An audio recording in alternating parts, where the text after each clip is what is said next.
வழித்துணை. ராசி இல்லை என்று இவரை ஒதுக்கியவர்கள் சில பேர், ரகசியமாய் கிண்டல் செய்தவர்கள் பல பேர். வெற்றி என்னும் அரண்மனைக்குள் உள்ளே நுழைய முடியாமல் வெற்றி அரண்மனையின் கோட்டை கதவுகளை தட்டிக்கொண்டே இருந்த இவர் உழைப்பால் நடிப்பால் கோட்டையின் கதவுகளை உடைத்து ராங் சென்டிமெண்ட்டை தூள் தூளாக்க விட்ட இந்திய சினிமாவின் மகாராணி, வெற்றி சாதனைகளின் ராஜமாதா. நடிகர் திலகம் சிவாஜி, ரஜினி, கமல், பிரபு, சரத்குமார், பாலகிருஷ்ணா, வெங்கடேஷ், டாக்டர் ராஜசேகர், ஜூனியர் என்டிஆர், பிரபாஸ், விஷ்ணுவர்தன், சிவராஜ்குமார், மம்முட்டி, மோகன்லால், அமிதாப் பச்சன் வரை நாயகியாக நடித்த ஒரே நாயகி இவர்தான். இவரது வெற்றிக்கு அடித்தளமிட்டது கேப்டன் பிரபாகரன். கேப்டன் பிரபாகரனை வெற்றி படமாக்கியது இவரது ஆட்டமும் பாட்டமும். அன்று ரஜினியிடம் வயசானாலும் இன்னும் அழகும் ஸ்டைலும் குறையவே இல்லை என்று சூப்பர் ஸ்டாரை பார்த்து இவர் சொன்னாலும் இன்றும் இது இவருக்கும் பொருந்தும். திருமதி ரம்யா கிருஷ்ணன் அவர்களை வாழ்த்துரை வழங்க அன்போடு அழைக்கிறோம்.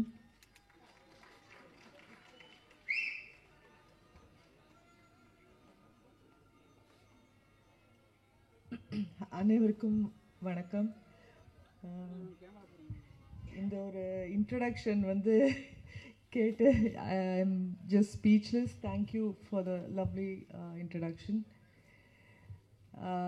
இன்ட்ரடக்ஷனில் சொன்ன மாதிரி நான் தமிழில் ஆரம்பிச்சிட்டேன். அப்புறம் அவ்வளோ சக்ஸஸ்ஃபுல்லாக இல்லாமல் அப்புறம் தெலுங்கில் போய் நடிக்க ஆரம்பிச்சிட்டு இருந்தேன். அந்த டைம் தான் எனக்கு கேப்டன் பிரபாகர் வாய்ப்பு வந்தது. மெயின் ஹீரோயின் இல்லை, ஆனால் செகண்ட் ஹீரோயின் அந்த மாதிரி ஒரு ரோல் தான். ஆனால் அந்த படம் எனக்கு கொடுத்த வெற்றியும் பேரும். அதுக்கப்புறம் நான் 15 வருஷமோ 10 வருஷத்துக்கு அப்புறம் படையப்பா பண்ணுறேன். அது வரைக்கும் அந்த ஆட்டமாக தேரோட்டமான்ற பாட்டு இப்போ வரைக்கும் எங்கே போனாலும் எந்த ஃபங்க்ஷன் போனாலும் ஒரு ஒரு ஒரு ஃபேடே ஆகாத அதே பாப்புலாரிட்டி. ரிலீஸ் ஆன அப்புறம் அந்த சாங்க்கு எவ்வளோ ஒரு பேரும் புகழும் வந்ததோ அது இப்போ வரைக்கும் அந்த பாட்டுக்கு இருக்குது, எனக்கும் இருக்குது. அண்ட் நிறைய ரசிகர்கள் அந்த பாட்டு பார்த்து எனக்கு ரசிகர்கள் ஆனவர்களும் இருக்காங்க. அந்த வாய்ப்பை எனக்கு கொடுத்த செல்வமணி சாருக்கும் கேப்டன் இன்னைக்கு I miss him the most today. இன்னைக்கு அவர் இருந்திருந்தால் ரொம்ப ரொம்ப சந்தோஷமாக இருந்திருக்கும். அவர் எங்கே இருந்தாலும் இந்த படம் திருப்பி ரிலீஸ் ஆகி ஃபஸ்ட் டைம் ரிலீஸ் ஆனால் அப்போ எவ்வளோ வெற்றி பெற்றதோ அதை விட டபுள் மடங்கு வெற்றி பெற அவர் மேலேருந்து வாழ்த்துவார்ன்ற நம்பிக்கை எனக்கு இருக்குது. அண்ட் கேப்டன் குட்டி கேப்டன் பிரபாகர் இங்கே இருக்கிறதுல I am very happy. I seen them as children. வளர்ந்து இவ்வளோ பெருசாகி ஒரு பார்ட்டியை லீட் பண்ணி பாலிட்டிஷியனாக வேறு இப்போ இருக்காரு. All the best you. இங்கே வந்திருக்கும் அனைவருக்கும் நான் பேசின ஸ்பீச்லேயே இதுதான் கொஞ்சம் லெங்க்திய ஸ்பீச். பட் எல்லாருக்கும் வணக்கம். I am so happy to be here. All the best Selvamani sir. Rocket, another big hit, and thank you so much. Thank you ma'am. அடுத்ததாக வாழ்த்துரை வழங்க வருபவர் திரையுலகம், திரையுலகினர் நல்ல முறையில் படங்களை தயாரித்து பணியாற்றி அனைவரும் பயனாளர்கள் சங்கத்தில் பொருளாளராக பொறுப்புடன் பெப்சியுடன் இணைந்து நல்ல முறையில் செயலாற்றி வருபவர் எழுத்தாளர், தயாரிப்பாளர் திரு தனஞ்சயன் சார் அவர்களை பேசுமாறு அன்புடன் அழைக்கிறோம். பத்திரிகை மற்றும் ஊடக நண்பர்களுக்கு இனிய மாலை வணக்கம். இவ்வளோ ஒரு லாங்கான ஃபங்க்ஷனாக இருந்தாலும் இவ்வளோ என்டர்டெய்னிங்காக இருக்கிறதுக்கு இந்த ஆங்கரும் ஒரு காரணம். அவங்களுக்கு வாழ்த்து சொல்லணும். ஒவ்வொருத்தருக்கும் ஒரு அருமையான இன்ட்ரடக்ஷன். அதுவும் பர்டிகுலராக ரம்யா கிருஷ்ணன் மேமுக்கு கொடுத்த இன்ட்ரடக்ஷன் மேம் எழுதி வாங்கிக்கலாம். நம்மள சர்டிஃபிகேட் மாதிரி இருந்ததில்ல. அத்தனை ஹீரோஸ்க்கு நீங்கள் ஹீரோயினாக நடிச்சிருக்கீங்க அப்படின்னு அவங்க அவ்வளோ ரிசர்ச் பண்ணி உங்களை பற்றி எழுதியிருக்காங்க. நீங்கள் வரல மேடம். உண்மையிலே உங்கள் 2 சாங்கும் போட்டாங்க. எல்லாரும் பார்த்து அசந்துட்டோம். இந்த படத்துலேருந்து இந்த 2 பாடல் காட்சி பார்த்து எல்லாரும் இந்த படத்தை கண்டிப்பாக திரையரங்கில் பார்க்கணும்னு டிசைட் பண்ணியாச்சு. அவ்வளோ யூத்ஃபுல்லாக அவ்வளோ அருமையாக நீங்கள் டான்ஸ் பண்ணி கலக்கியிருந்தீங்க. அந்த மாதிரி ஒரு கலக்கல் டான்ஸு, ஆட்டமாக தேரோட்டமாக முன்னாடி அந்த சாங்கும் சரி. செல்வமணி சார், இந்த வருஷம் மிக முக்கியமான வருஷம் இந்தியன் சினிமாவில். இந்தியன் சினிமாவே கொண்டாடும் ஷோலே படத்தினுடைய 50வது வருடம் ரீரிலீஸ் ஆகுது. இந்த 2025 தமிழ் சினிமாவுடைய ஷோலேவாக எல்லோரும் கொண்டாடுற இந்த கேப்டன் பிரபாகரன் படம் இப்போ திருப்பி இங்கே ரிலீஸ் ஆகிறது மிகவும் மிக சிறப்பாக நான் பார்க்குறேன். ஏன்னா நம்ம காலங்காலமாக நம்ம கண்டிப்பாக தமிழ் சினிமாவில் ஒரு ஷோலே மாதிரி ஒரு படம் அப்படின்னா அது கண்டிப்பாக நம்ம கேப்டன் பிரபாகரன் படத்தை சொல்லுவோம். அவ்வளோ பிரம்மாண்டமான படைப்பு. அந்த ட்ரெய்லரை பார்க்கும்போதே தெரியுது எவ்வளோ உழைப்புன்னு. இந்த படத்தை நான் ஒரு 10 தடவை பார்த்துருப்பேன். ஒவ்வொரு டைமும் பார்க்கும்போதும் பிரமிப்பு தான் வரும். இப்படிப்பட்ட ஒரு படைப்பை எடுக்கிறதுக்கு, அதுவும் 2வது படமாக எடுக்கிறதெல்லாம் அவ்வளோ ஈஸி கிடையாது.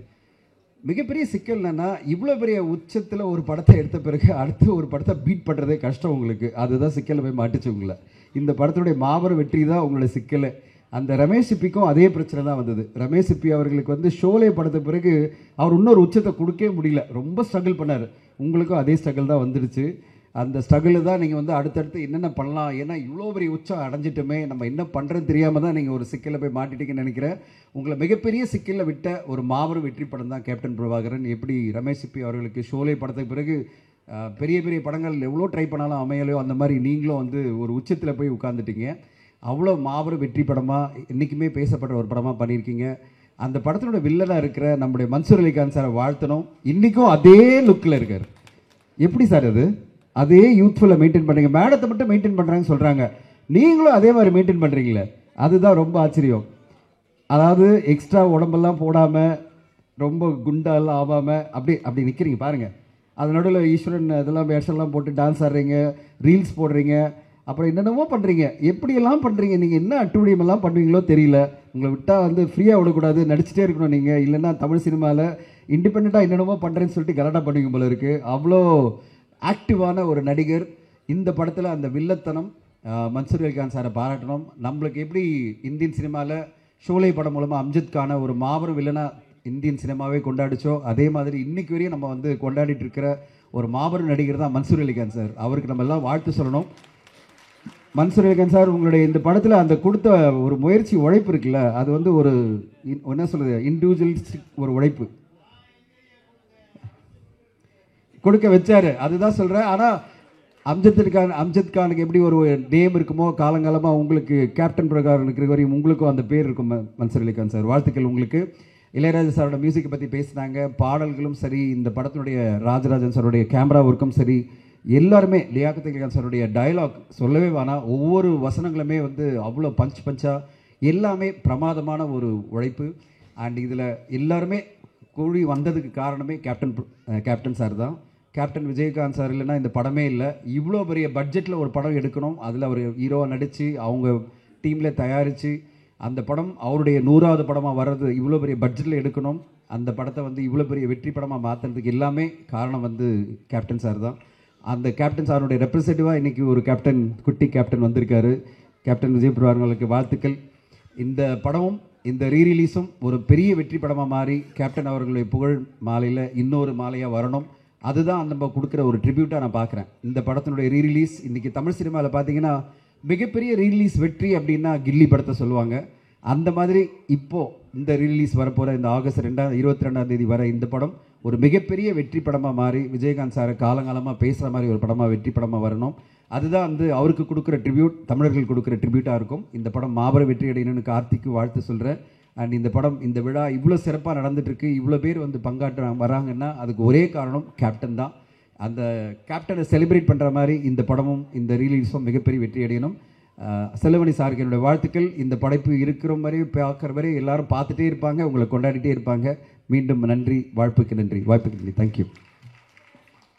நன்றி சார். ஸ்கிரிப்டுக்கு உறுதுணையாக இருந்தது திரு ரங்கநாதனும். அண்ட் அடுத்ததாக வாழ்த்துறை வழங்க வருபவர் திரு ஆர்.கே. செல்வமணி அவர்களுக்கு மிகவும் பிடித்த இயக்குனர், மக்களாட்சி திரைப்படத்தில் உதவியாளராக பணியாற்றியவர், கலைமணி அவர்களின் வசனங்களை பிரதி எடுக்கும் உதவியாளராக பணியாற்றியவர், உலக தமிழ் சினிமாவின் ஒப்பற்ற இயக்குனர், தமிழ், தெலுங்கு, ஹிந்தி என 3 மொழிகளில் சூப்பர் ஸ்டார் ரஜினிகாந்த் அவர்கள், சூப்பர் ஸ்டார் சிரஞ்சீவி அவர்கள், சூப்பர் ஸ்டார் அமீர் கான் அவர்கள், அல்டிமேட் ஸ்டார் திரு அஜித் அவர்கள், இளைய தளபதி விஜய் அவர்கள் ஆகியோரை வைத்து மிக பிரம்மாண்டமான கதையம்சமுடன் கூடிய பல வெற்றி படங்களை எழுதி இயக்கியவர்.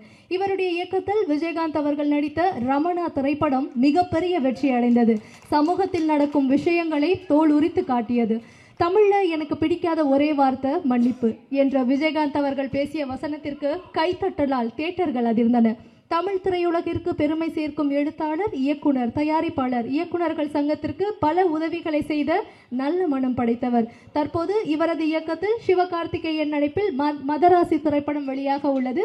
இப்படம் மாபெரும் வெற்றியடைய வாழ்த்துக்களை தெரிவித்துக் கொண்டு திரு ஏ.ஆர். முருகதாஸ் சார் அவர்களை வாழ்த்துரை வழங்க அன்புடன் அழைக்கிறோம்.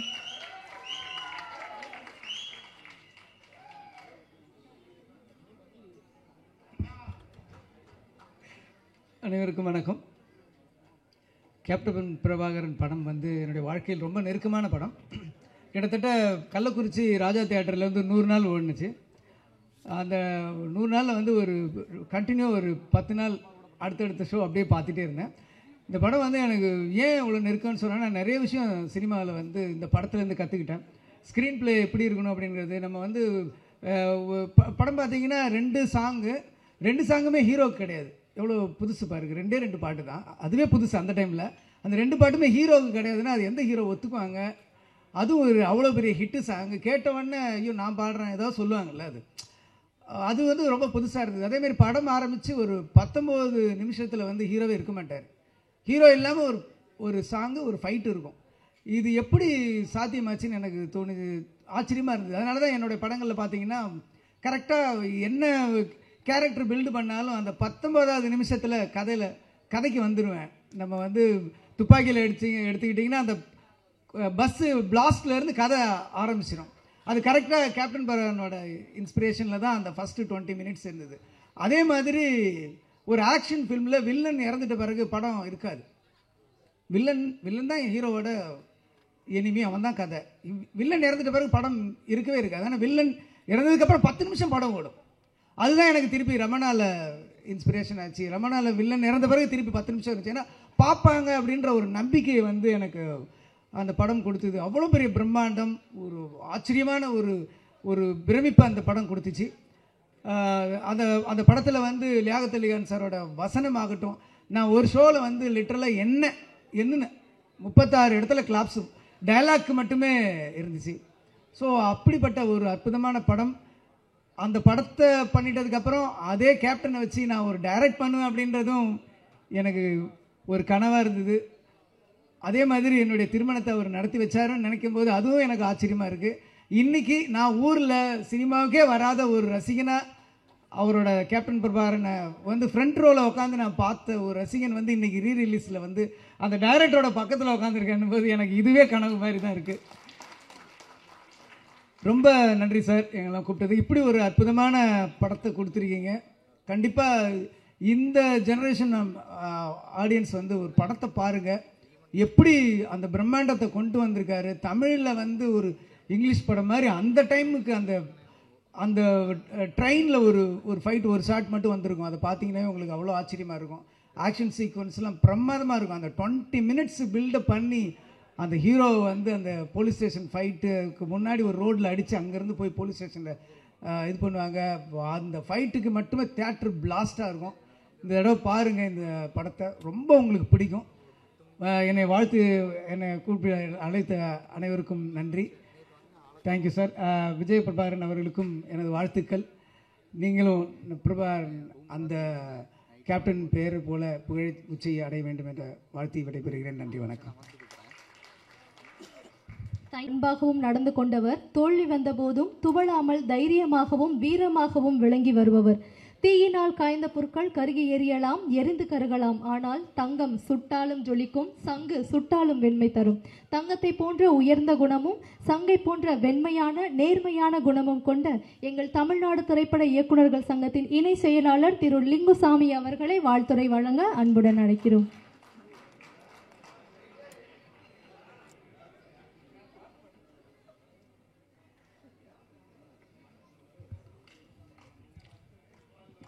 எல்லாருக்கும் வணக்கம்.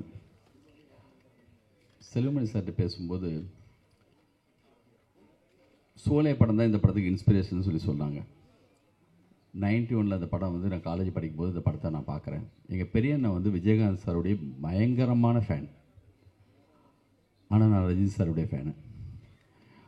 ஆனால் இந்த படம் பார்த்துட்டு எனக்கு பயம் வந்துடுச்சு. விஜயகாந்த் சார் ரஜினி சார்லாம் தாண்டி போயிடுவாரோ, என்ன இப்படி ஒரு படம், இப்படி ஒரு ஆக்ஷன் பிளாக், இப்படி ஒரு படமாக இருக்காது. போலீஸ் ஸ்டேஷன் ஃபைட்டு பர்டிகுலராக 33 வருஷமாச்சு இந்த படம் ரிலீஸ் ஆகி. விஜயகாந்த் சார் வர்றது 33வது நிமிஷத்தில் படத்தில் வருவார். இது 2 படம் தான் ஆச்சரியமாக இருக்கும். ஒரு சிபிஐ டைரி குரூப்னு ஒரு படம், ஃபஸ்ட்டு வந்து பில்டப் பண்ணி பண்ணி பண்ணி பண்ணி ஒரு ஸ்கிரிப்ட் ரெடி பண்ணி ஒரு ஹீரோ வரும்போது இருக்கிற பெப் இருக்குல்ல. கைதியில் வந்து சரஞ்சீவி சாருக்கு ஒரு போலீஸ் ஸ்டேஷன் ஃபைட் இருக்கும். அந்த கழுத்தில் போட்டு அந்த ஒரு டாலரை வந்து லக் அப்படி இழுத்த உடனே ஒரு ஆக்ஷன் ஒன்று வரும். அதே மாதிரி ஒரு மூடு கிரியேட் பண்ணி ஒரு அந்த வண்டியிலேருந்து இறங்கி அந்த போலீஸ் ஸ்டேஷன் ஃபைட் இருக்குல்ல, நான் வந்து ரன்னில் சப்வே ஃபைட்லாம் கிரியேட் பண்ணுறதுக்கெல்லாம் ஒரு இன்ஸ்பிரேஷன் மாதிரி இருக்கும். அப்படி ஒரு ஆக்ஷன் பிளாக்கு. ஸ்கிரிப்டை பற்றி பேசும்போது கேப்டன் பாபா நான் அவாய்ட் பண்ணி பேசவே முடியாது. நான் சொல்கிறது பிரம்மாண்டம் மட்டும் இல்லை, ஒரு படம் ஒரு வீரப்பனை பிடிக்கணும் அதை நோக்கி போகுது. வீரப்பனை பிடிச்சாச்சு, ஆனால் வீரப்பனை சுட்டுட்டாங்க. வீரப்பனை பிடிச்சதோட படம் முடியும் தான் நினைப்போம். அதுக்கப்புறம் ஒரு படம் ஓடும். இது வந்து ஃபேமிலி படங்களில் சம்சார மின்சாரம் ஒரு படம், ஒரு குடும்பம் சேரணும் இருந்து கடைசியில் வேறொரு ட்விஸ்ட் ஒன்று வரும். அந்த மாதிரி ஒரு ஆக்ஷன் படத்தில், ஒரு பிரம்மாண்டமான படத்தில் நான் பார்த்து பிரமித்த ஒரு ஸ்கிரிப்டுனா அது கேப்டன் பிரபாகரன்.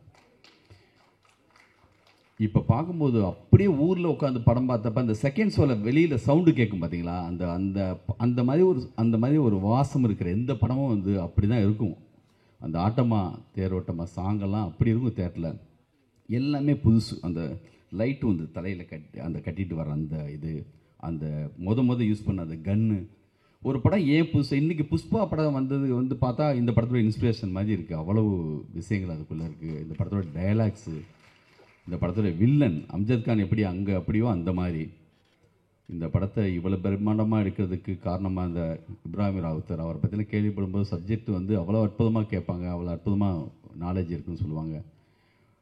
விஜயகாந்த் சார் வந்து கண்டிப்பாக அவங்க வந்து அவங்களுக்கு வந்த ஒரு க்ரௌடு இருக்குல்ல, யாரோ நான் எங்கெங்கேயோ கேட்பேன். படத்தில் ஹீரோவாக நம்ம பார்த்துட்டே இருக்கோம், ஆனால் ரியல் லைஃப்பில் அப்படி ஒரு ஹீரோ வந்து அந்த வீரம், அவருடைய துணிச்சல், எத்தனை இடங்களில் அவரை பற்றி பேசுறதுனால கேள்விப்பட்டுட்டு அப்படி ஒரு பெரிய பிரமிப்பு இருக்கும் அவங்க மேலே. அந்த குடும்பத்திலேருந்து விஜய் பிரபாகர் வந்திருக்காங்க. அவங்க செஞ்ச எல்லா விஷயமும் உங்களுக்கு பின்னாடியும் வாழ்நாள் மொத்தமும் அப்படி பின்னாடி வந்துகிட்டே இருக்கும். நீங்களும் அந்த மாதிரி உயரத்தை கண்டிப்பாக தொடரணும். பிரம்மாண்டம்னா படத்தில் மட்டும் இல்லை, கேரட்லேயும் செல்வமணி சார் எனக்கு பிரதர் மாதிரி. அவரோட உழைப்பில் பிரம்மாண்டம், அவருடைய நேர்மையில் பிரம்மாண்டம். அவருடைய கேரக்டரைசேஷன் வந்து கேள்விப்படும்போது, அவர் எனக்கு பல இன்சிடென்ட் சொல்லும் போதெல்லாம் பல விஷயங்கள் அவர் வந்து அவருடைய அவ்வளோ உச்சத்தில் இருப்பாங்க. அவ்வளோ பெரிய பிரம்மாண்டமான ஒரு கேரக்டர் அவர். எனக்கு வந்து லைஃப்பில் என்னுடைய எல்லா விஷயங்களப்பையும் அவரோட தான் போய் நிற்பேன். சமீபத்தில் நிறைய அவரோட ட்ராவல் பண்ணிகிட்ருக்கோம், வாழ்க்கை மொத்தமாக அவங்க கூட இருப்போம். இந்த விழாவில் என்னையும் அழைச்சதுக்கு முருகதாஸ் சொன்ன மாதிரி, முருகதாஸ் அடிக்கடி இந்த படத்துக்கு உதாரணம் சொல்லிகிட்டே இருப்பார். அது வந்து அந்த போலீஸ் ஸ்டேஷன் ஃபைட்டை பற்றி நிறைய நேரங்களில் பேசியிருக்கார். ஒரு சில படங்களில் தான் விஜயகாந்த் சாருக்கு வந்து லேண்ட்மார்க் படமாக இருக்கிற படங்களில் மிக முக்கியமான படம், லுக் வைஸாக எல்லாத்துலேயுமே. அதுக்கப்புறம் இந்த படத்துக்கு பிறகு ரமணா, உங்கள் படம் சின்ன கவுண்டர், சத்திரியன், அப்படி விஜயகாந்த் சார் வந்து மாற்றி வர ஒரு சில படங்கள்னு இருக்கும். அப்படி கேப்டன் பிரபாகரனுக்கு முன்னும் பின்னுன்னு சொல்கிற அளவுக்கு இருக்கலாம். இந்திய தமிழ் சினிமாவுடைய மிகப்பெரிய ஒரு பிரம்மாண்டமான படத்தை கொடுத்த எங்களுடைய கேப்டன் தான் எங்களுக்கு எப்பயுமே செல்வமணி சார். அவங்களுக்கு நன்றி. இந்த படம் மிகப்பெரிய வெற்றி அடையணும். கண்டிப்பாக இந்த படம் ரீரிலீஸ் அப்போ நானும் சார் எல்லாம் சேர்ந்து இந்த படத்தை மறுபடியும் பார்ப்போம். வாழ்த்துக்கள் சார். நன்றி. Thank you sir. ரமாக ஓடிக்கொண்டிருக்கும் அக்யூஸ்ட் படத்தின் கதாநாயகர் ஹீரோ உதயா அவர்களை வாழ்த்துரை வழங்க அன்புடன் அழைக்கிறோம்.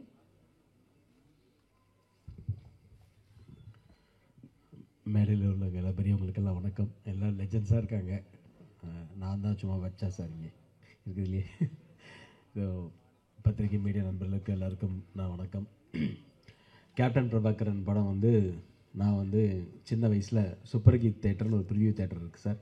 சூப்பர்கீத் ப்ரிவியூ தேட்டரில் நான் கேப்டன் பிரபாகரன் வந்து ப்ரிவியூ பார்த்தேன் எங்கள் அப்பாவோட. ஸோ இன்றைக்கி வந்து அந்த விழாவில் வந்து எனக்கு பேசுறது ரொம்ப சந்தோஷமாக இருக்குது.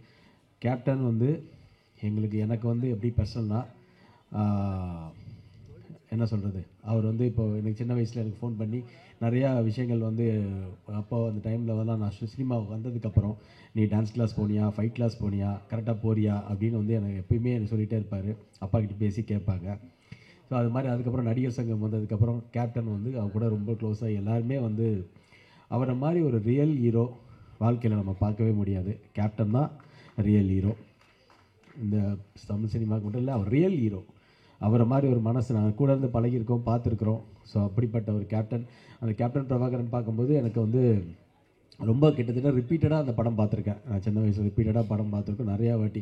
செல்வமணி சார்னாலே எங்களுக்கு வந்து ஃபோன்லலாம் நிறையா வந்து அப்பாவுக்கு வந்து நிறையா ஃபோன் கால்ஸ்லாம் வரும் சில இடத்துல இருந்து. அப்போது வந்து அந்த படம் அந்த மாதிரி ஒரு சர்ச்சையான படம்னா அது செல்வமணி சாரோட படமாக தான் இருக்கும். ஸோ அந்த மாதிரிலாம் நான் ரசித்து பார்த்துருக்கோம். அவ்வளோ ஒரு இன்ட்ரெஸ்ட்டாக இருக்கும். அதாவது இப்போ கேப்டன் அவ்வளோ மிஸ் பண்ணுறோம். நான் சின்ன கேப்டனாக வந்து எங்கள் விஜய் பிரபாகரன் பார்க்குறேன். ஸோ அவர் நிச்சயமாக அவர் ஒரு பெரிய இடத்துக்கு வரணும். எங்கள் கேப்டனுக்கு எடுத்து சின்ன கேப்டனும் அது இந்த இடத்துக்கு வரணுன்றது என்னுடைய ஆசை. அதே மாதிரி செல்வமணி சார் வந்து அவரை வந்து நான் எப்படி பார்க்குறேன்னா, அவர் வந்து ஒரு கேப்டன் எப்படியோ அப்படி ஒரு இது வந்து இங்கே இப்போ இண்டஸ்ட்ரிக்கே உண்மையான கேப்டன் செல்வமணி சார் தான். உண்மையான கேப்டன் சொல்லணும் செல்வமணி சாரை. ஏன்னா விஜயகாந்த் சார் இருக்கும்போது கேப்டன் அவருக்கு தவிர வேறு யாரும் இருக்காது. ஆனால் இப்போது இண்டஸ்ட்ரிக்கு தேவையான ஒரு கேப்டன் வந்து ஆர்கே செல்வமணி சார் தான். ஏன்னா உண்மை நேர்மை, அவர்கிட்ட உண்மை நேர்மை, அந்த போல்டான டிசிஷன், அதுதான் சார். நீங்கள் கிரேட் சார். அதனால் நீங்கள் வந்து படமும் பண்ணுங்கள், நல்ல அமைப்புகளுக்கு தலைவராகவும் இருங்க. படமும் பண்ணுங்க, எல்லா தலைவராக இருங்க. இன்றைக்கி வந்து இப்போ இந்த கேப்டன் பிரபாகரன் வந்து August 22 ரிலீஸ் ஆகுது. கண்டிப்பாக அந்த படத்தோட எந்த படமும் போட்டி போடாது, அது மட்டும் நிச்சயம். திருப்பி ஒரு 10 படம் அதோட ரிலீஸ் பண்ண மாட்டாங்க எனக்கு தெரியும். ஏன்னா படத்தோட ஹீரோ அப்படி, படத்தோட டைரக்டர் அப்படி, படம் அப்படி, அந்த படம் அப்படி. அதனால் இன்னொரு 10 படம் ஒரு படத்தோட 10 படத்தில் போட்டி போட்டு அந்த படத்துக்கு அதெல்லாம் இல்லை. இந்த படம் வரும்போது எந்த படமும் வராது. ஸோ ஏன்னா இன்றைக்கி வந்து அந்த ரிலீஸ் ரெகுலேஷன் கமிட்டின்றத ஒன்று வந்து சீரமைப்பு பண்ணி படங்களை எல்லா லெஜண்ட்ஸ் இருக்காங்க சீரமைப்பு பண்ணி தயவு செஞ்சு அதை ப்ராப்பராக கொண்டு வரணும். அது செல்வமணி சார் நீங்கள் உங்கள் தலைமையில் அதை சீரமைப்பு பண்ணி கொடுக்கணுன்றது என்னுடைய ஒரு ஆசை, கோரிக்கை. ஏன்னா you are the bold man, real man, original, இந்த தமிழ் சினிமாவுக்கு நல்லது நினைக்கிற ஒரு ஆள் நீங்கள். ஸோ இந்த கேப்டன் பிரபாகரன் மிகப்பெரிய ஒரு வெற்றி அடையும். அதில் அதாவது ரீரிலீஸில் யாரோ சொன்னாங்க, ரீரிலீஸில் மிகப்பெரிய ஒரு சாதனை படைக்க போகுது. நிச்சயமாக எனக்கு தெரிஞ்சு ஒரு 4-5 வாரம் கேப்டன் பிரபாகரனை தவிர எந்த படமே August 22 அப்புறம் இருக்காதுன்னு நினைக்கிறேன். அந்த அளவுக்கு கேப்டன் பிரபாகரன் மிகப்பெரிய ஒரு ரீரிலீஸில் மிகப்பெரிய ஒரு வெற்றியை பெறும். So thank you. அந்த எங்கள் கேப்டன் நாங்கள் மிஸ் பண்ணுறோம். திருப்பி கேப்டன் திரையில் பார்க்கறதுக்குள்ள ரொம்ப சந்தோஷம். 25th அவர் பர்த்டே வருது. ஸோ அதுதான் அந்த விஷயத்துக்கு இந்த கேப்டன் பிரபாகரன் வந்து சரியான படமாக இருக்குன்னு நான் நம்புகிறேன். தேங்க்யூ. ரொம்ப ரொம்ப நன்றி எல்லாத்துக்குமே. பிரதர் விஜய் பிரபாகரன் அவர்களுக்கும் நன்றி. தேங்க்யூ. Thank you sir. அடுத்தவர்கள் அல்டிமேட் ஸ்டார் திரு அஜித் அவர்கள், ஆக்ஷன் கிங் திரு அர்ஜுன் அவர்கள், சின்ன தளபதி திரு பரத் அவர்கள், இவர்களை வைத்து எழுதி இயக்கியவர். பஞ்ச் வசனங்களுக்கு முக்கியத்துவம் கொடுத்து பல வெற்றி படங்களை கொடுத்தவர். தன் திரைப்படங்களுக்கு ஊர் பெயரையே பேரா வச்சு பேர் எடுத்தவர் திரு பேரரசு அவர்கள். இவர் விஜயகாந்த் அவர்களை வைத்து தர்மபுரி என்ற வெற்றி படத்தை இயக்கியவர். எழுத்தாளர், இசையமைப்பாளர், கவிஞர், இயக்குனர், இன்று பிஸியாகி கொண்டிருக்கும் ஒரு நடிகர். தமிழ்நாடு திரைப்பட இயக்குநர்கள் சங்கத்தின் பொறுப்பான பொதுச் செயலாளர் திரு பேரரசு அவர்களை வாழ்த்துரை வழங்க அன்புடன் அழைக்கிறோம். வசனகர்த்த லியாகத் அலிகானை விட அவர் எழுதுனதை விட இந்த அம்மா எழுதி பேசுகிறேன். ரங்கநாதன் தான் அந்த வேலையாக பார்த்துருக்காரு. ரங்கநாதன் வந்து லியாகத்துக்கு போட்டி இறங்கிட்டார். ஓகே, அடுத்த படத்துக்கு செல்வமணி சார் அவரை போட்டுக்கு சார் டைலாக்கு. ஓகே, நல்ல ஒரு நிகழ்ச்சி. ட்ரெய்லர் பார்த்தோம், பாட்டெலாம் பார்த்தோம். 2 பாட்டு பட்டை கிளப்பிடுச்சு. ரிலீஸ் எப்போ பார்க்குற மாதிரியே கைதட்டி என்ஜாய் பண்ணி பார்த்தோம். இப்போ மேடை ஏற்றும்போது இந்த படத்தில் நடித்த மன்சூர் அலிகான்லாம் வந்துட்டார் மேலே. எனக்கு ஒரு குறையாகவே இருந்துச்சு, ரம்யா கிருஷ்ணன் மேடம் வந்திருக்காமே அப்படின்ட்டு. அதுக்கு வந்துட்டாங்க. ஓகே, அது அந்த குறை எல்லாமே நிறைவேறிச்சு. படம் ரிலீஸ் எப்போ பார்க்கும்போது அப்போ பார்த்ததை விட இப்போ ரீலீஸ்க்காக பார்க்கும்போது ரமேஷ்னு அழகாக இருக்காங்க. அது என் வயசாக என்னென்னு தெரியல. யாருக்கு அது ஒவ்வொரு வருஷம் ஒரு டேஸ்ட் இருக்கும். மனசில் அடிக்கணும், ஓகே தான். இந்த படம் அதான் முடிக்க போகிறோம். நான் பேசும்போது தான் எல்லாமே என் ராசி இருக்கே. ஒவ்வொருத்தரும் ஒன்றொரு பேசுவாங்க, அமைதியாக இருப்பாங்க. அது பேரஸ் வந்துட்டாலே 10 மணி ஆச்சு, 9 மணி ஆச்சு, 9 ஆச்சு, 7:30 அங்கே தான் வரும். 4 பேர் இல்லை, 40 பேர் இருக்காங்க. அதில் அங்கேருந்து வரல, இங்கேருந்து வந்துருச்சு. இப்போ சீக்கிரம் முடிச்சிடுறேன். இந்த படத்தில் மனுஷன் நடிகை ரொம்ப சிறப்பாக, இந்த படம் தான் அவருக்கு பெரிய அடையாளம் மனுஷனுக்கு. ஏன்னா அவர் சொன்னார்ல, அவர் சொல்லிடுறேன் ஃபஸ்ட்டு. ஆமாம், இதுக்கு எத்தனை படம் நடிச்சிருக்காரு. ஆனால் என்ன படித்தா சரி, கேப்டன் பரவாயில்ல, மனுஷன் நடிகன் பண்ணது வில்லன் வேடம் அவருக்கு ஒரு நடிப்பு இதுலேயே பெரிய அடையாளம். அப்புறம் செல்வமணி சார், எல்லாரும் படம் எடுப்பாங்க, படம் வெற்றி அடையும், பேர் எடுப்பாங்க. ஆனால் செல்வமணி சார் வந்து இந்த ஒரு படத்தில் ஒரே குடும்பத்துக்கு 2 பேரை கொடுத்துட்டாரு. ஒன்று புரட்சி கலைஞராக இருந்த விஜயகாந்த் அவரில், அதுக்கப்புறம் கேப்டனுங்கிற பேரை கொடுத்தாரு. அப்போ அதே குடும்பத்துக்கு பிரபாருங்கிற அவருக்கு பிள்ளைக்கு பேர் கொடுத்துட்டார். ஒரே குடும்பத்துக்கு 2 பேரை கொடுத்தவர் நம்ம ஆர்கேஎஸ் செல்வமணி சார். அவர் ட்ரெய்லரு சாங்கம் பார்த்துட்டு உண்மையிலே கொஞ்சம் மிரண்டு போயிட்டோம். நம்மளுக்கே கொஞ்சம் குற்றம் வந்துச்சு. என்னடா பண்ணோம், ஒன்றும் பண்ணலையோ அப்படிங்கிற அளவுக்கு மிரட்சியாகி போயிடுச்சு. அவர் வந்து இயக்குனர் சங்க தலைவராக இருந்திருக்காரு, பெப்சி தலைவராக இருந்திருக்கிறாரு. ஆனால் இப்போ வந்து சீக்கிரம் படம் பண்ணணும் சார்.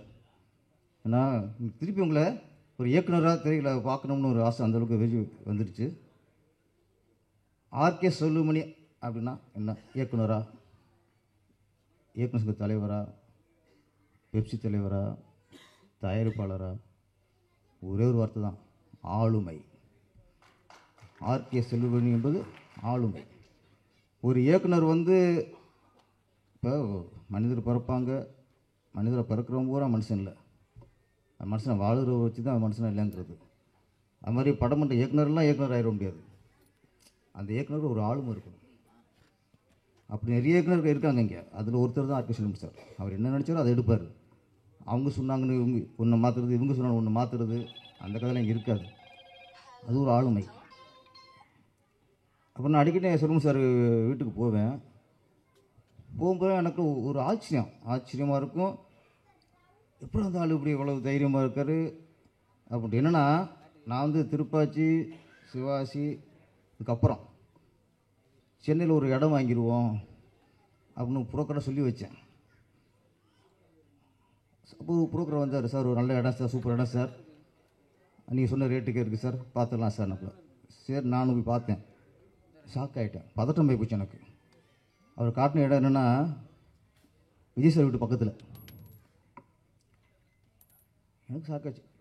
நமக்கு லைவ் கொடுத்தது விஜய் சார், அவர் வீட்டு பக்கத்துலேயே இடத்த வாங்கணும்னா விஜய் சார் நினைப்பாங்க, இல்லை மற்றவங்க விஜய் சார் வீட்டு பக்கத்தில் இடம் வாங்கிட்டானா அப்படின்னு ஒரு இது பார்ப்பாங்கள்ல.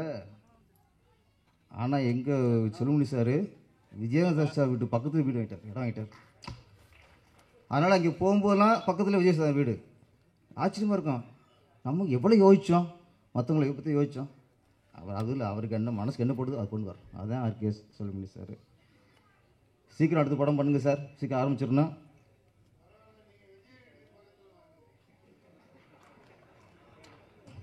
கேட்கல இப்போ, அதுதான் டைம் ஆச்சு. அவர் டைம் ஆகி போச்சு. இப்போ எனக்கு டைம் ஆகலை, அவருக்கு டைம் ஆனதுனால என்ன சீக்கிரம் பேச சொல்கிறாரு, சீக்கிரம் முடிச்சிடுங்க. அப்புறம் விஜயகாந்த் சாரை பற்றி நிறையா பேசியாச்சு. நிறைய பேசினா எல்லா உண்மையும் எல்லாம் சொல்லிட்டாங்க. ஏன்னா வள்ளல், மற்றவங்களுக்கு பசி ஆற்றுவர், உணவு போகிறவர் எப்படி சொல்லியாச்சு. என்னை பொறுத்த வரைக்கும் ஒன்று சொல்லணும்னா, எஸ்சி சார் சொன்ன மாதிரி தான், நன்றி உள்ளவர், விசுவாசி. தமிழ் திரையுலகிலேயே நிறைய ஹீரோக்கள் இருக்காங்க. ஆரம்ப காலகட்டத்தில் புது இயக்குனர் கதை கேட்டு படம் பண்ணுவாங்க, வளர வரைக்கும். வளர்ந்து ஒரு இடத்துக்கு உட்காந்ததுக்கப்புறம், அவங்களுக்குன்னு ஒரு மார்க்கெட் உட்காந்ததுக்கப்புறம் ஜெயிச்ச டேரக்டர் மட்டும்தான் கதை கேட்பாங்க, ஜெயிச்ச இயக்குனர் மட்டும் தான் படம் பண்ணுவாங்க. ஆனால் கேப்டன் அவர் மட்டும்தான் 157 படம் பண்ணியிருக்காரு. 150 படத்துக்கு அப்புறமும் புதிய இயக்குனருக்கு வாய்ப்பு கொடுத்த ஒரே கதாநாயகன் கேப்டன் விஜயகாந்த் அவர்கள். இடத்துல 52 புது இயக்குனர் உருவாக்கியிருக்காரு. தமிழ் ஃபீல்டில் யாரும் அப்படி இல்லை. காரணம் மனசு. மற்ற வகை ஜெயிச்சவனால் நம்ம வெற்றி அடைகிறத விட நம்ம வெற்றி ஒருத்தனை உருவாக்கணும். அப்படி பலர் உருவாக்குனவர் தான் கேப்டன் விஜயகாந்த் அவர்கள். ஒரு என்னென்னா இப்போது நிறைய பேர் சினிமா நிறைய பேர் சில நடிகர்கள் சொல்கிறேன், நிறைய நடிகர்கள் ஏற்கனவே படம் பண்ண இயக்குநர்கள் இன்னும் சந்திக்க முடியாது. இப்போலாம் அப்பாயின்மெண்ட் கிடைக்காது. ஒரு பழைய இயக்குனர் வந்து ஒரு ஹீரோ பார்க்கணும்னா நேராக மூவ் பண்ண முடியாது. மேனேஜரை கேட்டால் கூட என்ன விஷயமா பார்க்க வராரு, இதெல்லாம் கேள்வி கேட்டு தான் சந்திக்க முடியும். கேப்டன் விஜயகாந்த் அவர்கள் மட்டும்தான். அவரை வச்சு இயக்குனர் எப்போ பார்க்க சொன்னாலும் உடனே வாங்கி வந்து பார்க்க வைப்பார். ஒரு வெற்றியில் இருக்காரா பழைய இயக்குனரா அதெல்லாம் இல்லை. அவரை வச்சு படம் பண்ண இயக்குனருக்கு மேலே என்றைக்குமே ஒரு பாசம் உள்ள ஒரு ஹீரோ தான் நம்ம விஜயகாந்த் அவர்கள். இந்த கேப்டன் பிரபாகரன் ஷோலை பார்த்துட்டு வேந்துட்டு இருந்தோம். இது மாதிரி தமிழ் எடுக்கவே முடியாது நினச்சிருந்தோம். அதுக்கப்புறம் அதை விட சூப்பர் எடுக்க முடியாது எடுத்து நிரூபிச்சது தான் அந்த கேப்டன் பிரபாகரன் படம். ரீலீஸ் ஆக போகுது.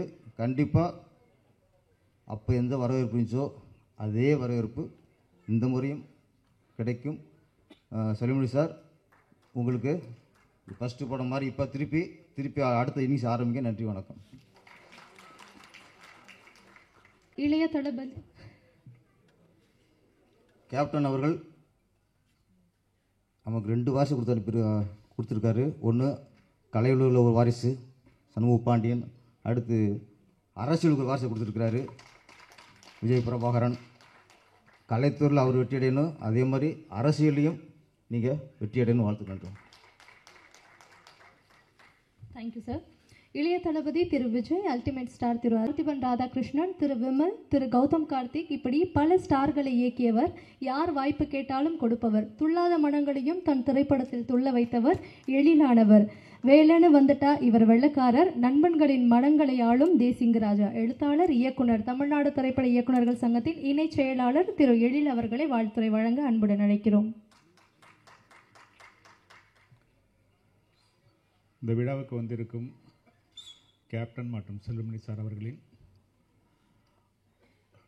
ரசிகர்களுக்கும் மேடையில் அமர்ந்திருக்கும் விஜய் பிரபாகரன் அவர்களுக்கும் செல்வமணி சார் அவர்களுக்கும் மன்சூர் சார் அவர்களுக்கும் மற்றும் நமது நண்பர்கள் அத்தனை பேருக்கும் வருக என்று வரவேற்கிறேன். நான் இந்த படத்தோட ட்ரெய்லர் பார்த்து கொஞ்சம் அதிர்ச்சி அடைஞ்சிட்டேன். இது புஷ்பா ட்ரெய்லர் மாதிரி கிட்டத்தட்ட இருந்தது. ஒரு ஒரு 35 வருடங்களுக்கு அப்புறம் வந்து ஒரு ட்ரெய்லர் வந்து எவ்வளோ ஒரு பர்ஃபெக்டாக வந்து இருக்குது அப்படிங்கிறதுக்கு வந்து இந்த படம் ஒரு காரணம். நம்ம நிறைய படம் பண்ணலாம், வெற்றி அடையலாம். பட் காலம் கடந்து அந்த படம் வந்து நம்மளுடைய வந்து நிற்கணும். நம்ம 35 இயர்ஸ் கழித்து இந்த படம் ரிலீஸ் ஆகுதுன்னா அதுக்கு ஒரு மிகப்பெரிய எதிர்பார்ப்பு இருக்குது.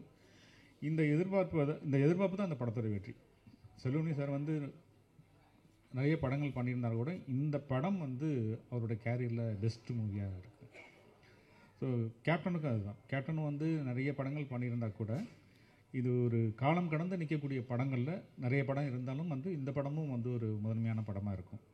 ஸோ அப்படி தான் ஒரு படம் அப்படிங்கிறது வந்து காலம் கடந்து ஒரு 30 வருஷம் 35 வருஷம் கழிச்சும் பார்க்கும்போது அது புது படமாக இருக்கணும் அப்படிங்கிற மாதிரி ஒரு படைப்பை கொடுத்தோம்னா அதுதான் ஒரு படைப்பாளியோட மிக முக்கியமான ஒரு விஷயமா இருக்கும் நான் நினைக்கிறேன். கேப்டனை வச்சு நான் படம் பண்ணலைன்னா கூட கேப்டனோட படங்களில் வந்து நான் உதவி இயக்குனராக நான் ஒர்க் பண்ணியிருக்கேன். எல்லோரும் சொன்ன மாதிரியே வந்து அந்த உதவி இயக்குனர் இருக்கும்போது காலையில் கிளம்பி போகலாம், நேராக போய் ராவுத்தர் ஃபிலிம்ஸில் சாப்பிட்டுட்டு வந்துடலாம். அது யார் படம் முடிஞ்சு 2 வருஷம் போயிட்டே இருப்பவங்க யாரும் அதை பற்றி கேட்க மாட்டாங்க. யாரா நீ அப்படிம்பாங்க. பார்த்தோன்னே ஓகே அதுக்கப்புறம் 2வது படம் 3வது படம் நடந்துகிட்டு இருக்கும். பட் அவங்க கேட்க மாட்டாங்க, இந்த பையனை தெரிஞ்சிருக்கும் நம்ம அவங்க அப்படின்னு சொல்லிட்டு விட்டுருவாங்க. அந்த மாதிரி வரவங்க போகிறவங்க அத்தனை பேருக்குமே ஒரு சாப்பாடு போட்ட ஒரு கம்பெனி அப்படின்னா வந்து ராவுத்தர் ஃபிலிம்ஸ் தான். ஸோ அந்த கேப்டனை வச்சு அந்த படத்தில் நான் வந்து அசிஸ்டன்ட் டைரக்டராக ஒர்க் பண்ணும்போது நடந்த விஷயங்கள் இங்கே நிறைய பேர் சொல்லுவாங்க. சினிமாவில் ஹீரோவாக இருக்கிறது பெரிய விஷயம் கிடையாது, ரியல் லைஃப்லேயும் ஹீரோவாக இருக்கிறது தான் பெரிய விஷயம் அப்படிங்கிறது. ஸோ அது கேப்டன்கிட்ட நிறைய வந்து அந்த படங்களை நான் கண் கூட பார்த்துருக்கேன். அவர் இல்லை என்றாலும் கூட அவருடைய நினைவு நம்மக்கிட்ட அப்படியே வாழ்ந்துக்கிட்டு தான் இருக்கும். செல்வமணி சார் வந்து நான் பல தடவை சொல்லியிருக்கேன் செல்வமணி சார்கிட்ட, சார் நீங்கள் வந்து இருக்க வேண்டிய இடம் வந்து இது இல்லை, இதை விட வந்து உயர்வாக நீங்கள் போகணும். ஏன்னா வந்து அவர்கிட்ட இன்றைக்கும் வந்து உட்கார்ந்தா என்னோடய படத்தை பார்த்து என்ன குறைநிலைகள் அப்படிங்கிறத வந்து ரொம்ப தெளிவாக பர்ஃபெக்டாக, அது வந்து மனசில் ஒன்று வச்சுட்டு படம் ஹிட் ஆனாலும் பர்ஃபெக்டாக சொல்லுவார். படம் தோற்று போச்சா, டேய் இது உன் படத்தில் தப்புடா, இதெல்லாம் கரெக்டாக பண்ணியிருந்தீங்கன்னா இந்த படம் உனக்கு வந்து இன்னும் நல்லா வந்திருக்குண்டா அப்படிங்கிறது சொல்கிறது இல்லை. ஒரு சகோதரனை போல் மிக அன்பாக ரொம்ப அழகாக அந்த ஜட்ஜ்மெண்ட்டுங்கிறது வந்து அவருக்கு இன்னமும் வந்து சிறப்பாக இருக்கும். நான் திரும்பவும் சொல்லிகிட்டே இருப்பேன் செல்வமணி சார்கிட்ட, செல்வமணி சார் வாங்க ஒரு நல்ல படம் பண்ணுங்க அப்படின்னு சொல்லிட்டு தான் இருக்கிறேன். இன்றைக்கும் வந்து தானு சார் அன்றைக்கி ஒரு ஸ்டேஜில் கூட சொன்னாங்க, எப்போ ஒரு செல்வமணின்னு சொல்லி கேட்டாங்க. ஸோ முதல்ல நான் சொல்கிறேன், நான் இப்போ டைரக்டர்ஸ் யூனியன் தலைவர் கூட சொன்னார் அன்றைக்கி, நீ முதல்ல போங்க அப்படின்னு சொல்லிட்டு. அந்த மாதிரி செல்வமணி சாரோட அடுத்த படைப்பை பார்க்கறதுக்கு நாங்கள் எல்லாருமே ரொம்ப ஆர்வமாக இருக்கோம். கூடிய சீக்கிரம் செல்வமணி சார் வந்து இயக்குனராக திரும்பவும் அவதாரம் எடுக்கணும்னு வேண்டிக்கிறேன். நன்றி, வணக்கம். Thank you sir.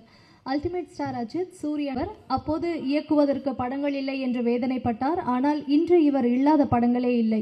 இயக்குனர் ஆர்.கே. செல்வமணியின் அருமை நண்பர், கேப்டனின் பெருமை பாடும் புலமை பித்தன் கேப்டன் பிரபாகரனை வாழ்த்தி பேச சரியான ஆள் இவர். இவர் மனைவி ஒரு கேப்டன், இராணுவத்தில் பணிபுரிகிறார். ஆபரேஷன் சிந்தூர் வரை வெற்றி கொடி நாட்டிய வீரமங்கை அவர்.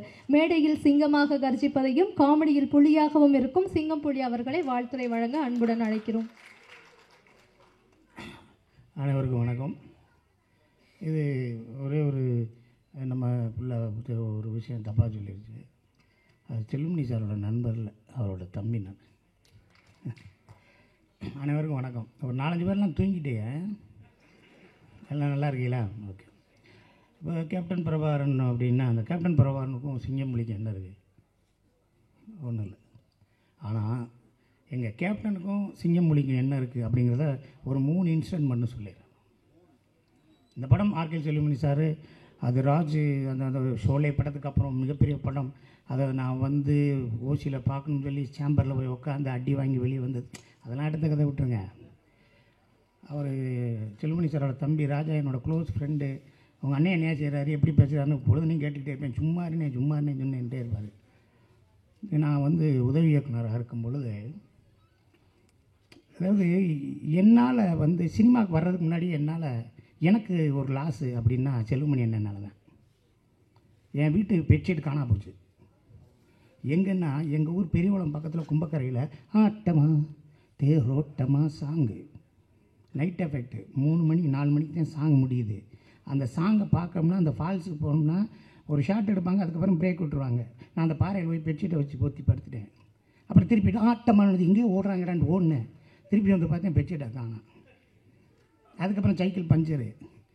திருப்பி ஒரு வாரம் கழித்து சாங்கெல்லாம் முடிஞ்சிருச்சுனாங்க. அங்கிட்டு ஆண்டிப்பட்டி பக்கத்தில் ஏதோ ட்ரெயின் ஃபைட் எடுக்கிறேன் நாங்கள். எங்கள் அம்மா சொல்லிச்சு, அங்கேயும் பெட்ஷீட் எடுத்து போனேன், நான் விளக்கமத்தை கொண்டு சாத்தி போடுவேன். அப்புறம் இங்கே சினிமாவுக்கு வந்து அசிஸ்டன்ட் டைரக்டர் அந்த படம் ரிலீஸ் ஆக போல போய் பார்க்க முடியல. எங்கள் கேப்டன் இருந்ததுனால தான் நான் அசிஸ்டன்ட் டைரக்டராக இருந்தேன். ஏன்னா அவர் இருந்த ஆஃபீஸில் நான் சோறு சாப்பிட்டதுனால தான் எங்கள் சொந்தக்காரனே சொல்லிட்டு போயிட்டேன், இனிமேல் நீ சென்னையை விட்டு வரவே மாட்டேன், உனக்கு சோறு போடுறதுக்கு ஒரு ஆள் இருக்கார், நீ அங்கே சாப்பிட்டு நல்லா இருக்கும். அதை எங்கள் கேப்டனை வச்சுக்கிட்டு ரேணிகுண்டா படத்தில் நான் தான் ஆடியோ ஃபங்க்ஷனில் நான் தான் எடுத்து நான் தான் ஆங்கராக நான் பேசினேன். அந்த பேசி முடித்ததுக்கப்புறம் எங்கள் நிக்காஸ் ப்ரொடியூசர் என்னை தாஜ் கன்னிமராக சாப்பிட போயிட்டார். அப்போ எங்கள் கேப்டன் வந்து எங்கள் அண்ணன் சுதீஷ்கிட்ட சொல்லி, அவன் சிங்கப்பள்ளி சாப்பிட்டானா எங்கே இருக்கானான்னு சொல்லி போய் பார்த்து என்னை கன்னிமராவில் வந்து சுதீஷ் சார் நீ சாப்பிட்டேன்னு சொன்னார் கேப்டனு. அது சொன்னேன், இல்லைண்ணே நான் சாப்பிட்டேன், நீங்கள் தானே இருக்கேன், நான் இந்த அமீர்லாம் சாப்பிட்டுருக்கோம் அப்படின்னு. இதுக்கு முன்னாடி என்னென்னா, நான் சுந்தர்சி சார்கிட்ட அசிஸ்டன்ட் டைரக்டராக வேலை பார்க்கும்போது எங்கள் சுந்தர்சி சார் வந்து ஒரு வீடு இருந்துச்சு. அது கேப்டன் சாரோட வீட்டுக்கு எதிர்த்தாப்பில் ஒரு வீட்டில் குடியிருந்தார். அவங்க ஐவி சசியோட வீடு, சீமா அவங்களோட வீடு. அதில் 2வது மாடியில் இருந்தார். 8th வீடு கேப்டன் சார் வீடு. நான் சாரை காலையில் பார்க்க 7:30 மணிக்கு போயிடுவேன். போயிட்டு அப்படியே பார்ப்பேன். பார்த்துட்டு இரவு 7:30 மணிக்கு மேலே மொட்டை மாடிக்கு போவேன். மொட்டை மாடிக்கு போயிட்டு எதுக்கு போவோம், நான் டி சங்கரனு கேமராமேனு எல்லோரும் போய் உட்காந்து அங்கே பேசிக்கிட்டு போய் ஏதாவது சாப்பிட்டுக்கிட்டு இருப்போம். அப்போ அங்கிட்டு பார்த்தோம்னா அங்கேருந்து தூரமாக கேப்டன் நிற்பார். ஷூட்டிங்லையும் அப்படிம்பார். நான் போகணும்னே, வருஷம் பூரா ஷூட்டிங் போகிறது நீங்கள் ஒரே எழுத்தண்டா அப்படிம்பார். சரி காலையில் பார்க்கலாம் தூங்கு அப்படின்ட்டு போயிடுவார். அப்புறம் ஒரு 4 நாள் கழித்து வர்றேன், விஜயகாந்த் சார் விட்ட ஃபோட்டோ எடுக்கணும்னு சொல்லி பிரசாத்துலேருந்து ஒரு க்யூ, பிரசாத்துலேருந்து காவிரி ஸ்ட்ரீட்லேருந்து ஒரு க்யூ நிற்கிது வீட்டுக்கு முன்னாடி. நான் அசிஸ்டன்ட் டைரக்டர் வெளியே போய் ஒவ்வொருத்தரா போன்னு தள்ளி விடுறேன். அப்போ விட்டுக்கிட்டே இருக்கையில் அவர் வந்து பார்க்குறாரு லேசாக, இது யாரையாவது சார் சுந்தர் சார்ட்ட வேலை பார்க்குறாரு அசிஸ்டன்ட் டைரக்டர்னு அவரோட உதவியாளர் சொல்கிறேன். அப்படியா? எந்த ஊர்? மதுரை பக்கம் தேனி பெரியவளம். அப்படியா? எல்லாம் ஃபோட்டோ எடுத்துட்டாங்க. வா நீ ஃபோட்டோ எடுக்கலையான்னாரு. நான் உங்களை வச்சு படம் எடுக்கணும்னே. என்னது உங்களை வச்சு படம் எடுக்கணும்? அது என்ன சொல்கிறா நீ மதுரைக்கார அப்படி தான் பேசுவேன் அப்படின்னு போயிட்டார். போனதுக்கப்புறம் அஜித்தை வச்சு படம் பண்ணுறோம், உளவுத்துறை ரிலீஸ் ஆகுது, எதாவது ஆகுது, விஜயகாந்த் சாரை வச்சு பண்ணணுமே எதடா பண்ணுறது என்னடா பண்ணுறோம். அடுத்துக்கடுத்து சூர்யா வச்சு ஒரு படம் பண்ணலாம்ட்டு இருக்கோம். அதில் ஒரு நாள் கெஸ்ட் ரோல் பண்ணணும். விஜயகாந்த் சாரை வச்சு யார் கெஸ்ட் ரோல் பண்ணுறது, ஒரு நாள் யார் கெஸ்ட் ரோல் பண்ணி யாரோ பேசுகிறாங்க. நான் இடையில கலைப்புலி தானு சார் இருக்கார், பாலா சார் இருக்கார், விஜயகாந்த் சார் இல்லை ஒரு நாள் எப்படி வருவார், அவர் எப்படி வருவார், அதெல்லாம் வரமாட்டார், பேசி பார்க்கலாம் சார். அப்புறம் பாலா சார் பேசினார், தானு சார் பேசினார், என்னை அனுப்பிச்சிட்டாங்க. நான் நேராக போகிறேன், அவர் வீட்டுக்கு போகிறேன். போனோன்னே என்னை பார்த்தேன்னு வட ஒரு 10 நிமிஷம் கழிச்சு வா, என்னை ஒரு நாள் நடிக்க சொல்லி ஒரு டைரக்டர் வந்து கதை சொல்ல வரேன், அவள் போகட்டும் நீ வெளியே கொஞ்சம் நான் பேசுகிறேன். இல்லைடா இது ஒரு நாள் நடிக்க சொல்கிறாரா தானு பாலெல்லாம் பேசினாரா, நீ 10 நிமிஷம் இரு நான் பேசுகிறேங்கிற இல்லைன்னாரு. இல்லை அதுதான் நானுன்னு. இது நீயா? இல்லைடா நீ இப்படி சொல்கிற, நான் தான் சொன்னேன் உங்களை வச்சு படம் எடுக்கணும்னே.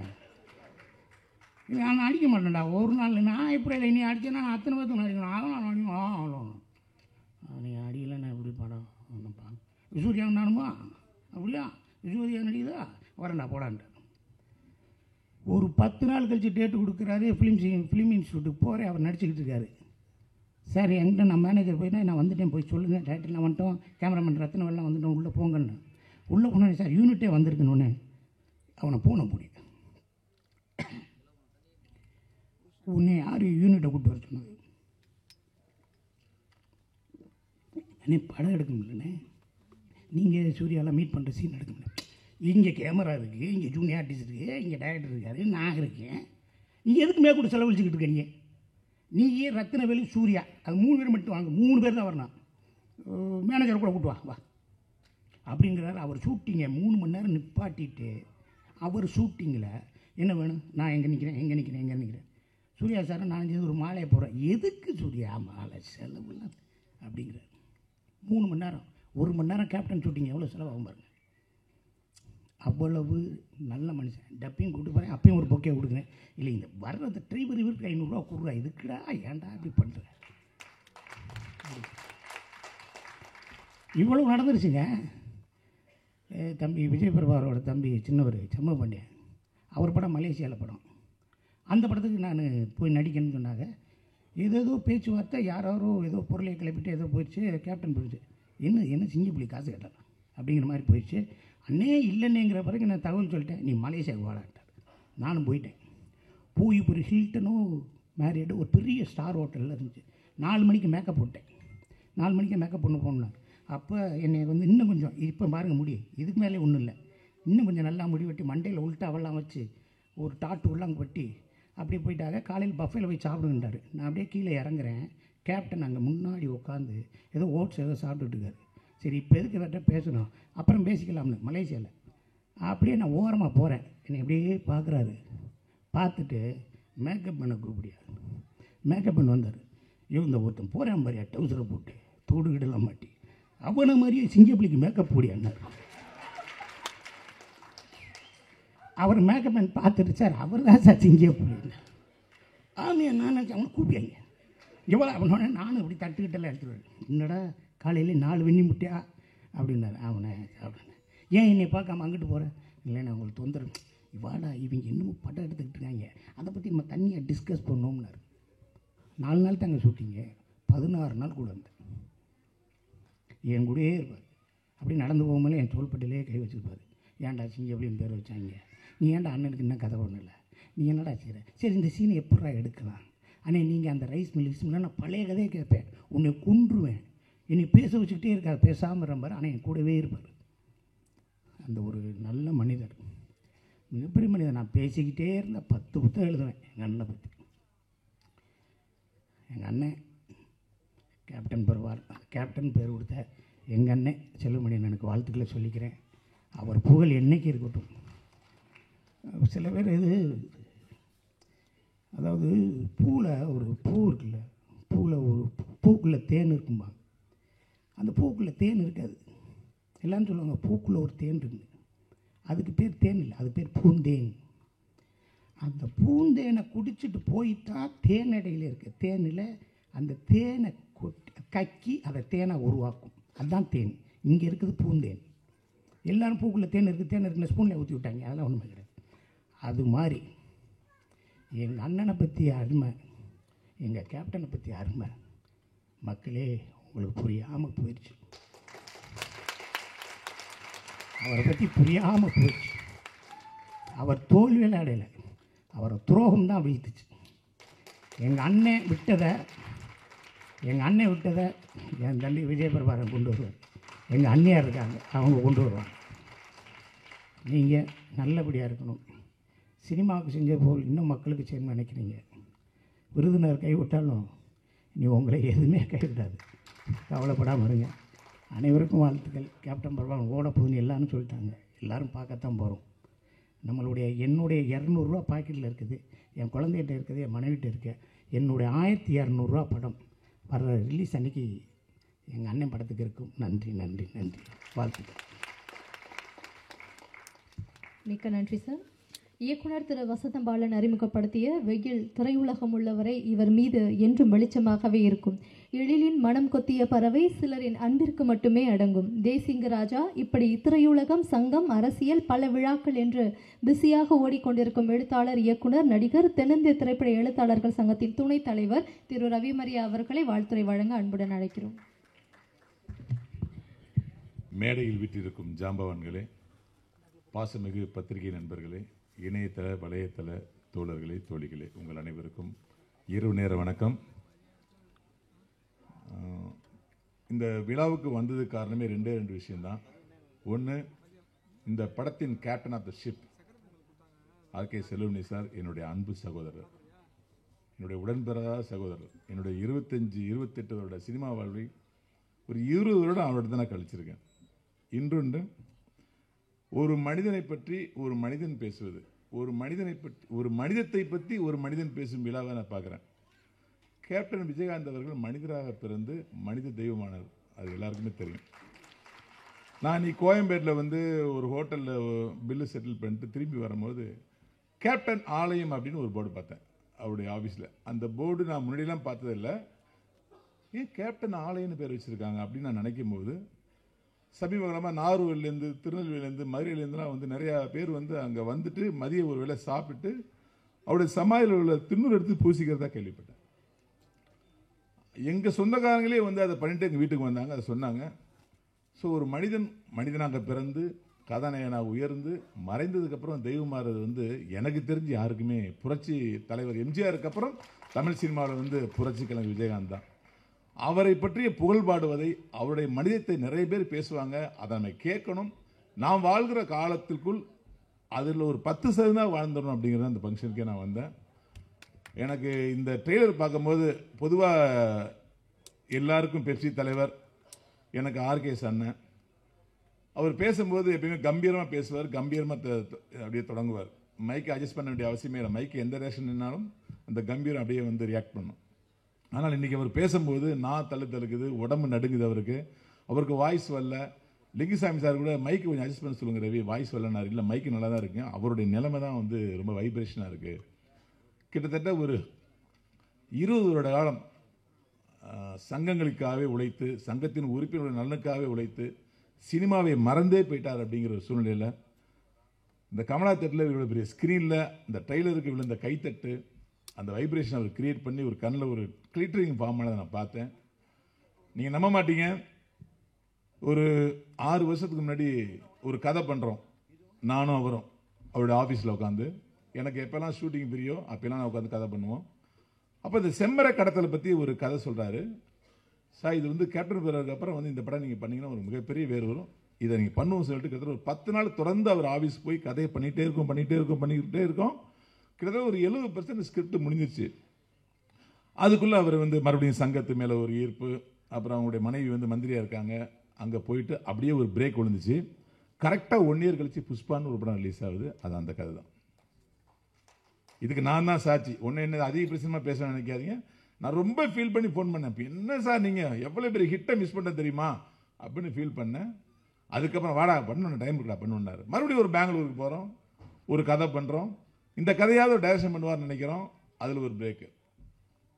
மறுபடியும் ஒரு 6 மாதம் கழிச்சு ஒரு கதை பண்ணுவார். போங்க சார், நீங்கள் படமே பண்ண மாட்டீங்க, நீங்கள் ஆகுன்னா சங்கத்தில் போய் உட்காந்துருக்கீங்க. நான் யாருக்கும் டிஸ்கஷன் பெருசாக போக மாட்டேன். எஸ்.ஜே. சூர்யா சார் தவிர நான் யாருக்குமே டிஸ்கஸ் பண்ண கிடையாது. இவர் மறுபடியும் ஒரு பெரிய டேரக்டராக பாருங்கிற ஒரு ஆசை, அன்பு, நம்ம நடிகன் ஆகிட்டோம் அப்படின்னு. வாடா அப்படின்னாரு. சரி போகிறோம். நானும் ஒரு 2 பேர் தான் ஹோட்டல் தமிழ்நாட்டில் ஈசிஆரில் போய் ஒரு 10 நாள் உட்காடுறோம். 3 சிட்டிங்காக உட்காந்து ஒரு எக்ஸ்ட்ரானரி பொலிட்டிக்கல் ஸ்டோரி பண்ணுறோம்.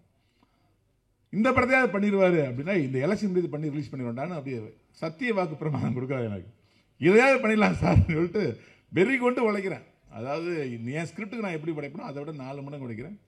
அப்பவும் அதில் ஒரு பெரிய பிரேக் விழுது. மறுபடியும் எலெக்ஷன் அங்கே ஆந்திராவில் வருது, பிரேக் விழுது. இப்படியே தொடர்ந்து அவள் படம் பண்ணுறதுக்கு அப்படியே இடையூறு அப்படியே வந்துகிட்டே இருக்கு. ஏன் இடையூறு வந்து இப்போதான் எனக்கு புரிஞ்சுது. இவருடைய படத்தை தமிழ்நாடு ஃபுல்லாக பார்க்கணும், தமிழ்நாட்டில் உள்ள அத்தனை ப்ரொடியூசரும் பார்க்கணும். ஆனால் இப்பேற்பட்ட ஒரு மாபெரும் ஹாலிவுட் கலைஞன் சும்மாவா இருந்தார். நான் உங்களுக்கு படம் பண்ணுறேன், எல்லா ப்ரொடியூசரும் கூப்பிடணும். அதுக்கு இந்த கேப்டன் பார் ரிலீஸ் ஆகணும். அந்த ரிலீஸுக்கு கேப்டனின் ஆசீர்வாதம் கிடைக்கணும். அந்த ஆசீர்வாதத்தோடு மறுபடியும் ஒரு பெரிய டைரக்டர் அவருங்க நம்பிக்கைக்கு தான் இத்தனை விஷயம் காலம் தாழ்த்திட்டே இருக்குன்னு நினச்சேன். எனக்கு வந்து ஒரு நடிகனாக இருந்தாலும் அவரோட ஒரு கதை பண்ணும்போது ஒரு பெரிய ஒரு என்னன்னா இவர் ஈகோ இல்லாத மனிதன். ஒரு வெற்றி பெற்ற டேரக்டர் போய் டிஸ்கஷன் போகிறது வந்து நீங்கள் உங்களுக்கு ஒரு டிஸ்கஷன் போன அனுபவம் உண்டும். ஒரு சீனை சொல்லி ஓகே பண்ணுறதுக்குள்ளே அவங்க பண்ணுற ரியாக்ஷன், அவங்க கொடுக்குற கவுண்டரு, நான் எல்லாம் அந்த படத்துலேயே பார்த்துட்டேன், இதெல்லாம் அந்த கதையில் அந்த காலத்துலேயே கதை கேட்டம்பாங்க. அப்படிலாம் எதுவுமே இல்லாமல் நம்ம ஒரு சின்ன பையனாக இருப்போம். நம்மள அவர்கிட்ட வந்து அப்படி அடித்து பேசலாம் கதையை. இதெல்லாம் ஒரு சீனா சார், அப்படி காரி துப்புற மாதிரி பேசினா கூட சொல்கிறேன் அப்படின்னு முதுலை தட்டுவார். அந்தளவுக்கு ஈகோ இல்லாத மனிதர் சார். சொல்கிறேன் சார், இந்த படத்துக்கு அப்புறமாவது தயவு செய்து நீங்கள் ஒரு படம் டைரக்ட் பண்ணணும். அதில் நான் ஒரு வசனகர்த்தாவோ இல்லை ஒரு திரைக்கதை ஆசிரியராவோ இல்லை உங்கள் தம்பியாவோ பணிபுரிய வேண்டிக்கிறேன். இந்த படத்தில் வந்து மன்சூர் அலிகானன் சார் தான் இந்த படத்தில் இங்கே இருக்கிறதுலே ஒரு பேலன்ஸ் வந்து மன்சூர் அலிகானன் சார் தான். நான் ஒரு கேள்வி கேட்டேன், சார் உங்கள் காலத்தில் நான் வந்து வில்லனாக வேலை சார், நீங்களாம் ரிட்டையர் ஆனதுக்கப்புறம் தான் நான் வில்லனானேன். எப்படி சார் இந்த மன்சூர் அலிகான் சார் வந்து வீரப்பன் கேரக்டருக்கு நீங்கள் வந்து ஃபீல் பண்ணீங்க? கொஞ்சம் கூட கலரும் இல்லை, அந்த கம்பீரமும் இல்லை, அப்படியே மொழுன்னு வெண்ண மாதிரி இருக்குது. அந்த காலத்தையும் இருப்பார். இப்போ கொஞ்சம் கரண்டு முடாக இருக்காது மீசெல்லாம் வச்சு. அப்போ ஒரு அப்படியே ரொம்ப ஒரு மாதிரியாக ஒரு பட்டர் கேக் மாதிரி இருப்பார். இவர் எப்படி சார் நீங்கள் வந்து வீரப்பன் கேரக்டர் யோசிச்சிங்க அப்படின்னு நான் கேட்டேன். ஏன்னா அதோடைய உள்ளர்த்தம் எனக்கு தெரியும். ஏன்னா வீரப்பன் கேரக்டருக்கு ஃபீல் பண்ண ஒரு நடிகர் இருக்காரு, அவர் அதுக்காகவே வாழ்ந்து அவர் தான் நினைக்கும் போது அதை ஓவர்ரோல் பண்ணி ஒருத்தர் வராரு, எப்படி வந்தார் சார் அப்படின்னு கேட்டேன். அதுக்கு அவர் சொன்னார், வீரப்பன் மாதிரி இருக்கிறவங்கலாம் வந்தாங்கடா வீரப்பன் அடிக்கிறதுக்கு, ஆனால் வீரப்பனா மாறியே ஒரு சுற்றிக்கிட்டு இருந்தாங்க ஏரியாவில். யாரை பார்த்தா நேரு தெரியுமா, நான் வீரப்பன் போட்டு தெரியும் தெரியுமில்ல, இப்படி தான் பேசுவேன் எனக்கு முன்னாடி யாரை பார்த்தாலும். ஸோ இந்த ஆட்டிடியூடுக்காகவே அவனை நான் ஃபிக்ஸ் பண்ணேன்டா அப்படின்னாரு. பாருங்க, நீங்கள் வீரப்பனுடைய உருவமும் வீரப்பனுடைய உடம்பு இருந்தால் பத்தாது, அந்த தைரியம் அந்த கட்ஸ் உள்ள இருக்கணும். அதை நான் பார்த்தேன் மன்சூர் அலிகான்ட்ட. அதனால தான்டா அவரை வீரப்பனாக்கு அப்படின்னாரு. ஒரு இயக்குனர் நினைச்சா எதையும் மோல்டு பண்ண முடியுது. மிகப்பெரிய உதாரணமே நீங்களாம் இவர் தான் வீரப்பன் நம்ப வச்சு தான் ஆர்கே சாருடைய பெரிய இவர். ஸோ இந்த நேரத்தில் என்னுடைய அன்பு மன்சூர் அலிகானுக்கு மிகப்பெரிய வாழ்த்துக்களை தெரிவிச்சுக்க. ஏன்னா ஒரு நடிகன் சாக மாட்டான் அப்படிங்கிறதுக்கு இந்த கேப்டன் வர மறுபடியும் ஒரு ஷாட் அப்படி கட் பண்ண வர ரத்தம் மூஞ்சில் அடிக்கும். ரத்தம் மூஞ்சில் அடிக்கும். இப்போலாம் வந்து ஒரு 4 சொட்டு ட்ராப் பண்ணுவானுங்க. ஆனால் ஒருத்தன் கொலைவெறி மிகுந்த ஒருத்தன் வெட்டினான்னா எவ்வளோ ரத்தம் கழுத்துலேருந்து பாயுங்கிறத அவர் க்ளோஸ் ஷாட் கட் பண்ணும்போது முகத்தை வாளி இருக்கிற ரத்தத்தை ஊற்றிருப்பார். அப்படியே அந்த ஷாட் நீங்கள் மறுபடியும் பார்த்தா தெரியும். அப்படியே கொட்டு முகத்தில் அவ்வளோ வெறி கொண்டு வெட்டினா வீரப்பன் அப்படிங்கிற மாதிரி ஒரு ஷாட் வச்சிருப்பார். அவ்வளோ ஒரு அற்புதமான டைரக்டர். அந்த படம் நீங்கள் பண்ணும்போது 20 வயசா சார்? 25 வயசுல அப்படி 28 வயசுல வந்து ஒரு ஹாலிவுட்டுக்கு நிகரான ஒரு படத்தை பண்ணியிருக்காருன்னா அது உண்மையிலே இன்றைய இயக்குநர்களுக்கு சவால் ஒரு விஷயம். இன்னைக்கு நம்ம பார்த்து வியக்கிற விஷயத்தை இன்னைக்கு பார்த்து நம்ம வந்து வியந்து போகிற இயக்குநர்களுக்கெல்லாம் ஒரு பெரிய முத்திரையை சார் கிட்டத்தட்ட 30 வருஷத்துக்கு முன்னாடியே பதிச்சிருக்காங்க. அது ராஜராஜன் மாதிரி ஒரு தமிழ் கேமராவை வச்சு. அது எங்களுடைய அன்பன் நம்முடைய லியாக்கத் அலிகான் சார் வந்து எங்களுடைய இயக்குனர் எங்களுடைய எழுத்தாளர் சங்கத்துடைய பொதுச் செயலாளர். அதில் நான் துணைத் தலைவராக இருக்கிறது எனக்கு உண்மையிலேயே பெருமையாக இருக்குது சார். ஏன்னா அதில் ஒரு டைலாக் வரும், ஏய் நீ என்ன முடி வெட்ட இடத்துக்கு போறியா, மரம் வெட்ட இடத்துக்கு போகிற, அதுவும் சந்தன மரம் எடுத்துக்கிட்டு வெட்டுற இடத்துக்கு போகிற அப்படின்னு ஒரு டைலாக்லாம் அந்த ஓவர்லாப்லேயே சிலுத்து சார் எனக்கு இந்த ட்ரெய்லர் பார்க்கும்போது. அவ்வளோ அற்புதமான எழுத்தாற்றல் மிக்கவர் அவர். என்னை வாழ்த்தினார், தம்பி உங்களுக்கு தமிழ் சினிமாவில் ஒரு மிகப்பெரிய இடம் இருக்குது, நீங்கள் வந்து ஸ்டெப் பை ஸ்டெப்பாக தான் வளருவீங்க, ஆனால் நீங்கள் உங்களுக்கு வீழ்ச்சியே வராது, கடைசி வரைக்கும் நடிப்பீங்க அப்படின்னாரு. நீங்கள் சொன்ன வாக்கு பழிச்சிட்டு இருக்குன்னு 20 வருஷம் வந்தாலும் இன்றைக்கும் ஒரு டிமாண்டபிளாக நடிகராக இருக்கேன். உங்களுடைய வாழ்த்துக்களுக்கு மிக்க நன்றி. உங்களுடைய அனைவருடைய வாழ்த்துக்களோடும் இந்த படம் மிகப்பெரிய வெற்றியடையும். இதற்கெல்லாம் மேலாக கேப்டனுடைய ஆன்மா இந்த படத்தை வெற்றியடை செய்து மறுபடியும் எங்களுடைய ஆர்கே சன் அவர்களை வந்து டைரக்ட் பண்ண செய்யணும் எல்லாம் உள்ள இறைவனை வேண்டுகிறேன். நன்றி, அன்பு, வணக்கம். புகழாக பணியாற்றிய நாங்கள் அதுக்காக நான் நன்றி தான். இந்த நான் முதல்ல பார்க்கும்போது சாதாரணமாக பண்ணியிருந்தாங்க. நான் கார்த்திக்கிட்ட சொன்னேன், கார்த்திக் இது மாதிரி பண்ணுறதா இருந்தால் சரியாக வராது கார்த்திக்னு. ஒரே ஒரு 15 நாள் பண்ணியிருந்தாங்க.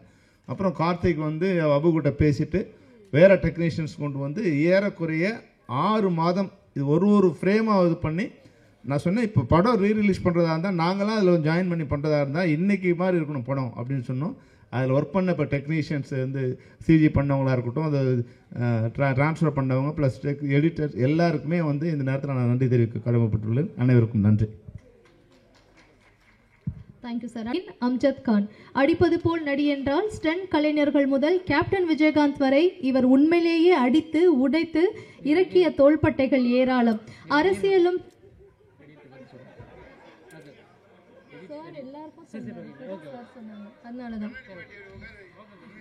அரசியலும் சினிமாவும் இவருக்கு தேன் மிட்டாய் மாதிரி. சினிமாவில் இவர் பின்னி எடுப்பார், அரசியல் இவரை பின்னி எடுக்கும். ஆனாலும் அசர மாட்டார். வில்லன் மாதிரி இருந்தாலும் ஆர்கே செல்வமணிக்கு இவர் அதிசய குழந்தை. காலங்கள் கடந்தாலும் ஆர்கே செல்வமணியை எப்போதும் அண்ணன் என்றே அழைப்பார். அந்த அண்ணனிடம் தான் பெற்ற அனுபவங்களை எடுத்துரைக்க அன்புடன் அழைக்கிறோம்.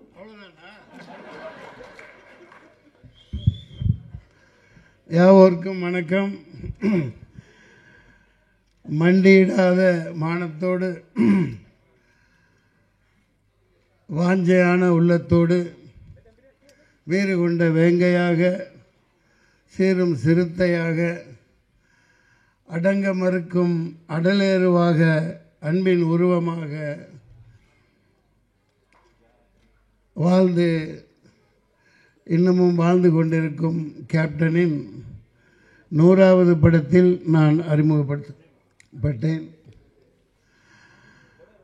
இதுகாரும் காலம் கடந்து ரொம்ப அதிக நேரமும் போய்கிட்டே இருக்கிறதுனால கேப்டன் மீது உள்ள உங்கள் பாசத்தில் கட்டுண்டு நீங்கள் எவ்வளோ பேர் இருக்கீங்க. அது பல விஷயங்கள் பலர் சொல்லிட்டு போயிட்டாங்க.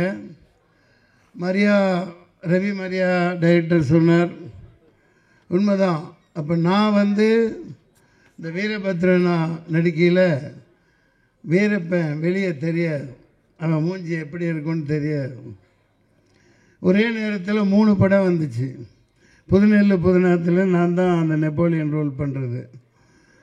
சுந்தரராஜன் சார் அங்கே இருக்காங்க, இதில் உட்லாண்ட்ஸில் கதை போய்கிட்டு இருக்கு. பாரதி ராஜா ஓகேன்ட்டாங்க, எல்லாம் வேலை கிடச்சிருச்சு. ஒன்று அடுத்து இது ஒன்று. அது ஒரு காரணம். அந்த வீரப்பன் வந்து அப்போ வெளியே வரலை. வீரப்பனார் ஏகப்பட்ட சில சுவாரஸ்யமான தகவல்களை இந்த 35 வருஷம் கழிச்சு இந்த மேடையில் சொல்லலான் இருக்கேன். நான் கூப்பிட்டு போயிட்டாங்க, வில்லனா நடிக்கிறேன் அப்படின்ட்டு. நல்ல மழை, அடர்த்தியான மழை. சென்னையில் வெள்ளம், அந்த அளவுக்கு தண்ணி. சாலக்குடி ட்ரெயினில் போகிறோம், ட்ரெயின்லேயும் இதுலேயும் மாறி மாறி. அங்கே போனால் மேலே ஒரு 20 கிலோமீட்டருக்கு மேலே ராவுத்தர் பாதை போட்டு ப்ரொடக்ஷன் அது வெளியே போகாது, ஜீப் மட்டும்தான் போகும். காரை விட்டு இறக்கிட்டாங்க, ஜீப்பில் ஏறிட்டாங்க. போனால் ஒரு பெரிய மஞ்சள் பச்சை கலந்த நீட்டமான பாம்பு போய்கிட்டு இருக்கு. ஐயோ பாம்புங்கிறேன், டக்குன்னு பார்த்து சார் வாயை முத்திட்டாப்புல அசிஸ்டன்ட் டைரக்டர். ஐயோ ஹீரோயினி ஓடி போயிரியா, நீ சத்தம் போடாத பேசாமல் வா. அந்த மாதிரி ரொம்ப ரிஸ்கான இடங்கள். அதுவும் இந்த ஒரு கதாநாயகி அப்போ போயிட்டாங்கன்னாங்க. இந்த ரம்யா கிருஷ்ணன் பாத்திரத்தில் நடிக்க இருந்தவங்க இப்போ மாதரசி சரண்யா மேடம், சரண்யா நடிச்சிட்ருக்காங்க இல்லையா, அவங்க தான் நடிக்க இருந்தது. வந்தாங்களாம், பார்த்தாங்களாம் இந்த மாதிரி பாம்பு யானை இதெல்லாம் பார்த்துட்டு மலை மேலே ஏற முடியாதுன்ட்டு அப்படியே போயிட்டாங்க. அந்த மாதிரி சில ஏகப்பட்ட அனுபவங்கள். அதில் அப்புறம் அந்த நாட்கள் மறக்கவே முடியாது இன்னமும். அப்படி ஒரு மனோரம்யமான நாட்களாக இருந்தது, மறக்க முடியாத காலகட்டம். எப்படின்னா அது 60 குதிரைகள், 1000 ஜூனியர் ஆர்டிஸ்ட்டு, அங்கே லோக்கல் ஆளுகள்லாம் வச்சுக்கிட்டு பெரிய அளவுக்கு எடுத்துகிட்டு இருப்பாங்க. நான் காலையில் ஒரு நாள் எப்போவுமே நேரத்தில் எழுந்திரிச்சு நான் என்னை பிக்கப் பண்ண வந்த வண்டிக்கு முன்னாடியே காப்பி கொண்டு வந்த வண்டியில் ஏறி நான் முன்னாடி போயிட்டேன். அது விபத்துக்குள்ளாகி மோகன் ஒரு தொழில்நுட்ப கலைஞர் இருந்தார், மிகப்பெரிய. அப்போலாம் ரொம்ப ஃபீல் பண்ணி உடனே ராவுத்தர் இங்கேருந்து சொல்லிட்டாடே கிளம்பி வாங்க எல்லாமே. இராணுவம் ஒரு போர் படை எப்படி திரும்பி வந்துடும், போருக்கு போன படைகள் திரும்பின மாதிரி எல்லாம் திரும்பி வந்துட்டாங்க. என்னடா இது வில்லண்டாங்க, 4 நாளில் நம்மளை திருப்பி கூப்பிட்டாங்களே, எல்லாம் திரும்பி வந்துட்டோம். பயங்கரமான சோதனைகள். அதுக்கப்புறம் போகிறோம், மறுபடியும் எடுக்கிறோம். அப்புறம் இங்கே சுந்தரராஜன் சார் அவர் பயணித்த ஒரு வண்டி எல்லாம் அப்போ டீமாக இருந்தாங்க இவங்கெல்லாம். அது விபத்துக்குள்ளாகி வாகன ஓட்டுநர் இதை இறக்குறாங்க. அப்புறம் ஏதோ பண்ணி மிகப்பெரிய போராட்டங்களுக்கு அப்புறம் மறுபடியும் போய் அங்கே எடுத்தாங்க. சாதாரணமாக கஷ்டப்படலை. டைரக்டர் வந்து எப்படின்னா அவர் பாம்பு மாதிரி தான், எங்கே போவார், எவ்வளோ தூரம் போவார், இப்போ போய்கிட்டே இருப்பார். 10 கிலோமீட்டர் 5 கிலோமீட்டர் சருன்னு இந்த லொக்கேஷன் பார்க்க நடந்து போய்கிட்டே இருப்பார். அப்படி ஒரு அந்த இதெல்லாம் கண்டுபிடிச்சி அப்புறம் அதெல்லாம் மறக்க முடியாது. நான் ரொம்ப என்ஜாய் பண்ணிகிட்ருப்பேன். அவங்க தானே கஷ்டப்படுறாங்க. காலையில் லென்ஸை மாட்டி விட்டுருவாங்க, கான்டாக்ட் லென்ஸு. 5 மணிக்கு வந்து இந்த சௌத்ராஜன் இப்போ மாலை போட்டேன்னு எங்கே, அது பெரிய காமெடி பாருங்கள். அப்போ எனக்கு ஒன்றும் தெரியாது இல்லையா, அதிகமாக ஆக்டிங் கோர்ஸ் பண்ணிட்டு வந்தாலும் இந்த ஸ்ப்ரே எல்லாம் இது பண்ணிவிட்டு ஏதோ பண்ணுவார் சீரியஸாகவே. அவர் ஸ்ப்ரேக்கு பதில் அப்படி தான் பண்ணும் போல் கேப்டன் எல்லாம் என்னை பிடிச்சி முடியெல்லாம் வெட்டி விடுவார். பெருசாக வச்சுட்டு சுற்றணுன்னா நெல்லிட அசிங்கமாக தெரியணுன்னு அப்படின்ட்டு அப்புறம் பான் கேக்கெல்லாம் போட்டு ஸ்டிக்கெல்லாம் போட்டு அதெல்லாம் எனக்கு கிடைக்க முடியாத, கிடைக்க இயலாத பாக்கியங்கள். அந்த மலை காட்டுக்குள்ளே எப்படி இருந்தாலும் நான் சாயந்தரம் அங்கே இங்கே, ஆனால் இந்த செவ்வரேறி குதித்து இந்த விஜயீஸ்வரன் கூப்பிட்டு போயிடுவான். இந்த அங்கே நல்லா அது என்ன அந்த பீஃபு சுக்காவெல்லாம் பயங்கரமாக இருக்கும். அப்புறம் அந்த கப்பா கிழங்கு அதெல்லாம் பயங்கரமாக இருக்கும். கேப்டன் அவன் காலையில் போயிட்டுருக்குது, அவனை விட்டுறாதீங்கன்னா நாங்கள் எங்கே இருக்க 11 மணிக்கு தான் திரும்பி வர்றது. விஜயீஸ்வரன் எங்கே, நான் எங்கே போயிட்டார் அவர், விஜயீஸ்வரன் கூடவே இருப்பார், பயங்கரமான மேக்கப்பாளன். அதெல்லாம் மறக்க முடியாத தருணங்கள். காலையில் சரத்குமார் போட்டிக்கு வந்துடுவார். அவர் பயங்கரமான மிஸ்டர் இந்தியாவில், மிஸ்டர் மெட்ராஸ்ன்னு நினைக்கிறேன். தண்டால் எடுக்க நீ நைட்டு போனால் இந்த மாதிரி நல்ல கிழங்குகளும் சாப்பிட்டு வந்தான்னு தெரிஞ்சவுடனே காலையில் அங்கே போட்டி நடக்கும் எக்ஸசைஸ் பண்ணையில். தண்டால் அவர் அனாயாசமாக 100 எடுத்துருவார், என்னால் எடுக்க முடியாது. அந்த மாதிரிலாம் மறக்க முடியாத நினைவுகள். அதை விட பெரிய கொடுமை என்னென்னா, நம்ம துணை நடிகர்கள்லாம் பரவாயில்ல, அவர் டைரக்டர் சார் காலையில் லென்ஸை போட்டு விட்டு என்னென்னமோ சீன் எடுத்துக்கிட்டு இருப்பார். கடைசி 5 மணி ஆகும், எப்படா சூரியன் செட்டில் ஆகும் கையில் தான் டைலாக் வரும். 18 பக்கம் 20 பக்கம் டைலாக்கு. என்னடானா டைலாக் வரல, டைலாக் வரல. இவர் அண்ணன் லியாகத் அலி கான் சார் ஃப்ளைட்டில் அனுப்பிச்சி விடுவார். ஃப்ளைட்டில் கோயம்புத்தூருக்கு வந்து அங்கேருந்து அம்பாசிடர் காரில் பாலக்காடு வழியாக அங்கே சாலக்குடிக்கு டைலாக் வரும். அவன் கிடக்கிறான் இப்போ அந்த ரேஞ்சுக்கு அவன் சொல்ல மாட்டார்.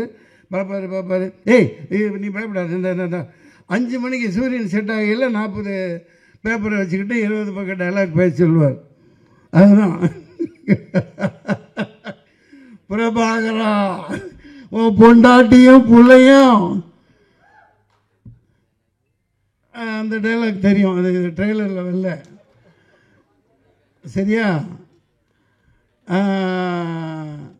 ஒரு மாடு 2 பீஸ் ஆச்சு, உன் பொண்டாட்டி பிள்ளை எத்தனை பீஸ் ஆவாங்க எனக்கு தெரியாது, எனக்கு கணக்கெல்லாம் போட தெரியாது, நீயே போட்டு பார்த்துக்கோ. இந்த மாதிரி நிறையா என்ன சுழுக்கெடுத்தவர் இவர் தான். அங்கே நான் சொல்லிக்கிட்டு இருக்கையில் ஒன்று விட்டுட்டேன். அங்கே வந்து 1000 ஜூனியர் ஆர்டிஸ்ட்க்கு மேலே வரவழைப்பார் இல்லையா. இங்கேன்னா சின்சியராக நடித்து கொடுத்துட்டு லைனில் நின்று ட்ரெஸ்ஸை கழட்டி கொடுத்துட்டு போயிடுவாங்க. அங்கே வந்து 5 மணி ஆனால் போதும், ஏங்க இவனே நட 5 மணி ஆகி நாங்கள் போய்களும் அப்படின்ட்டு அவன் தொப்பியும் கழட்டாமல் சட்டியை போட்டு மேலே அந்த போட்டிருந்த ட்ரெஸ்ஸோட அப்படியே எல்லாம் போட்டு போயிட்டாங்க. அது 4 நாள் 5 நாள் ராதாகிருஷ்ணன் மாதவன் எல்லாம் தேடி தேடி போய் அக்கம் பக்கம் ஊர்லாம் அங்கே இங்கே போய் அவன் சம்பளம் கொடுத்தானே கொடுக்காட்டி என்ன ட்ரெஸ் இருக்குல்ல 5 மணிக்கு மேலே இவர் 6 மணிக்கு தான் அவங்கள கூப்பிட்றாரு ஷாட்டுக்கு. எவ்வளோ நாள் வெயிட் பண்ணுவாங்க அவங்களும்? அது பாட்டு கட்டிட்டு போயிட்டாங்க. அது ஒரு கூத்து ஒரு பக்கம் நடந்துக்கிட்டே இருக்குது. அப்புறம் கடைசி கிளைமாக்ஸ் மறக்கவே முடியாது. ஆமாம், அப்போ தான் அர்த்தராத்திரியில் 2 மணிக்கு பிறந்தவர் 7வது நாள் இங்கே சாரதா ஸ்டுடியோவில் செட்டு போட்டு எடுக்கிறாங்க. என்னால் போய் அப்போ தான் இறுதி நாள் அன்னைக்குன்னு நினைக்கிறேன் தம்பி பிரபாகரன் பிறக்குது. அது சரியாக சென்டிமெண்ட்டாக அங்கே படத்தில் ரம்யா கிருஷ்ணன் குழந்தை பிறக்கும், இங்கே தம்பி பிரபாகரன் பிறந்துச்சு, அப்படி காமிச்சிருப்பாங்க. அதெல்லாம் மறக்க முடியாது. அது 7 நாள் ஃபைட்டில் என்ன அவர் துவைச்சதோடு நான் அவரை துவைச்சி எடுத்துட்டேன். ஐ மீன் அதாவது அந்த அளவுக்கு ஒரு கோஆப்ரேட் பண்ணி ஒரு புது நடிகன்னு எனக்கு சொல்லி கொடுத்து சூப்பர் சுப்பராயனை வச்சு ஏகப்பட்ட ட்ரைனிங் கொடுத்து எடுத்தாலும் கூட கேப்டனுக்கு அப்பப்போ அந்த கையெல்லாம் இறங்கிடும். தொடர்ந்து ஃபைட் பண்ணி இந்த இடத்துல அதெல்லாம் சொல்லணும். அது மற்ற நடிகர்கள்லாம் இப்போ தான் இந்த கேரவன் கலாச்சாரம் செல்ஃபோன் அப்போல்லாம் ஒன்றும் கிடையாது. ஏவிஎம்சி தியேட்டராக இருக்கட்டும், அதுக்கப்புறம் நடித்த படங்களாக இருக்கட்டும், செட்டை விட்டு வெளியவே போக மாட்டார் மனுஷன். ஃபைட்டர்ஸ் கூட பேசிக்கிட்டே இருப்பார். ஜல்ல விளையாட விட்டுட்டு கிண்டல் பண்ணிக்கிட்டு அவர் குடும்ப இது மாதிரி விளையாண்டுக்கிட்டு செட்டை விட்டு அந்த லஞ்சு சாப்பிட போகிறதுக்கு போனது தான். அதுக்கப்புறம் அப்போல்லாம் நான் தப்படிக்கு அப்பப்போ 10 தடவை வெளியே போயிடுவோம் வந்துடுவோம். அவருக்கு அந்த பழக்கமே கிடையாது. குடும்ப நண்பர்களாக அந்த ஃபைட்டர்ஸ் கூட எல்லாத்து கூட சேர்ந்து பண்ணவும் தான் அவர் சண்டை காட்சி இது வரைக்கும் அவர் அளவுக்கு யாரும் முன்னுதாரணம் இல்லை. ஒரே ஒரு எம்ஜிஆர், ஒரு சிவாஜி, அடுத்து கேப்டன். அது அடிக்கிறதுக்கு நடிகர்கள் யாருமே இனி தென்னிந்தியாவில் எனக்கு கண்ணுக்கு தூரம் தெரிஞ்ச வரைக்கும் யாரும் இல்லை.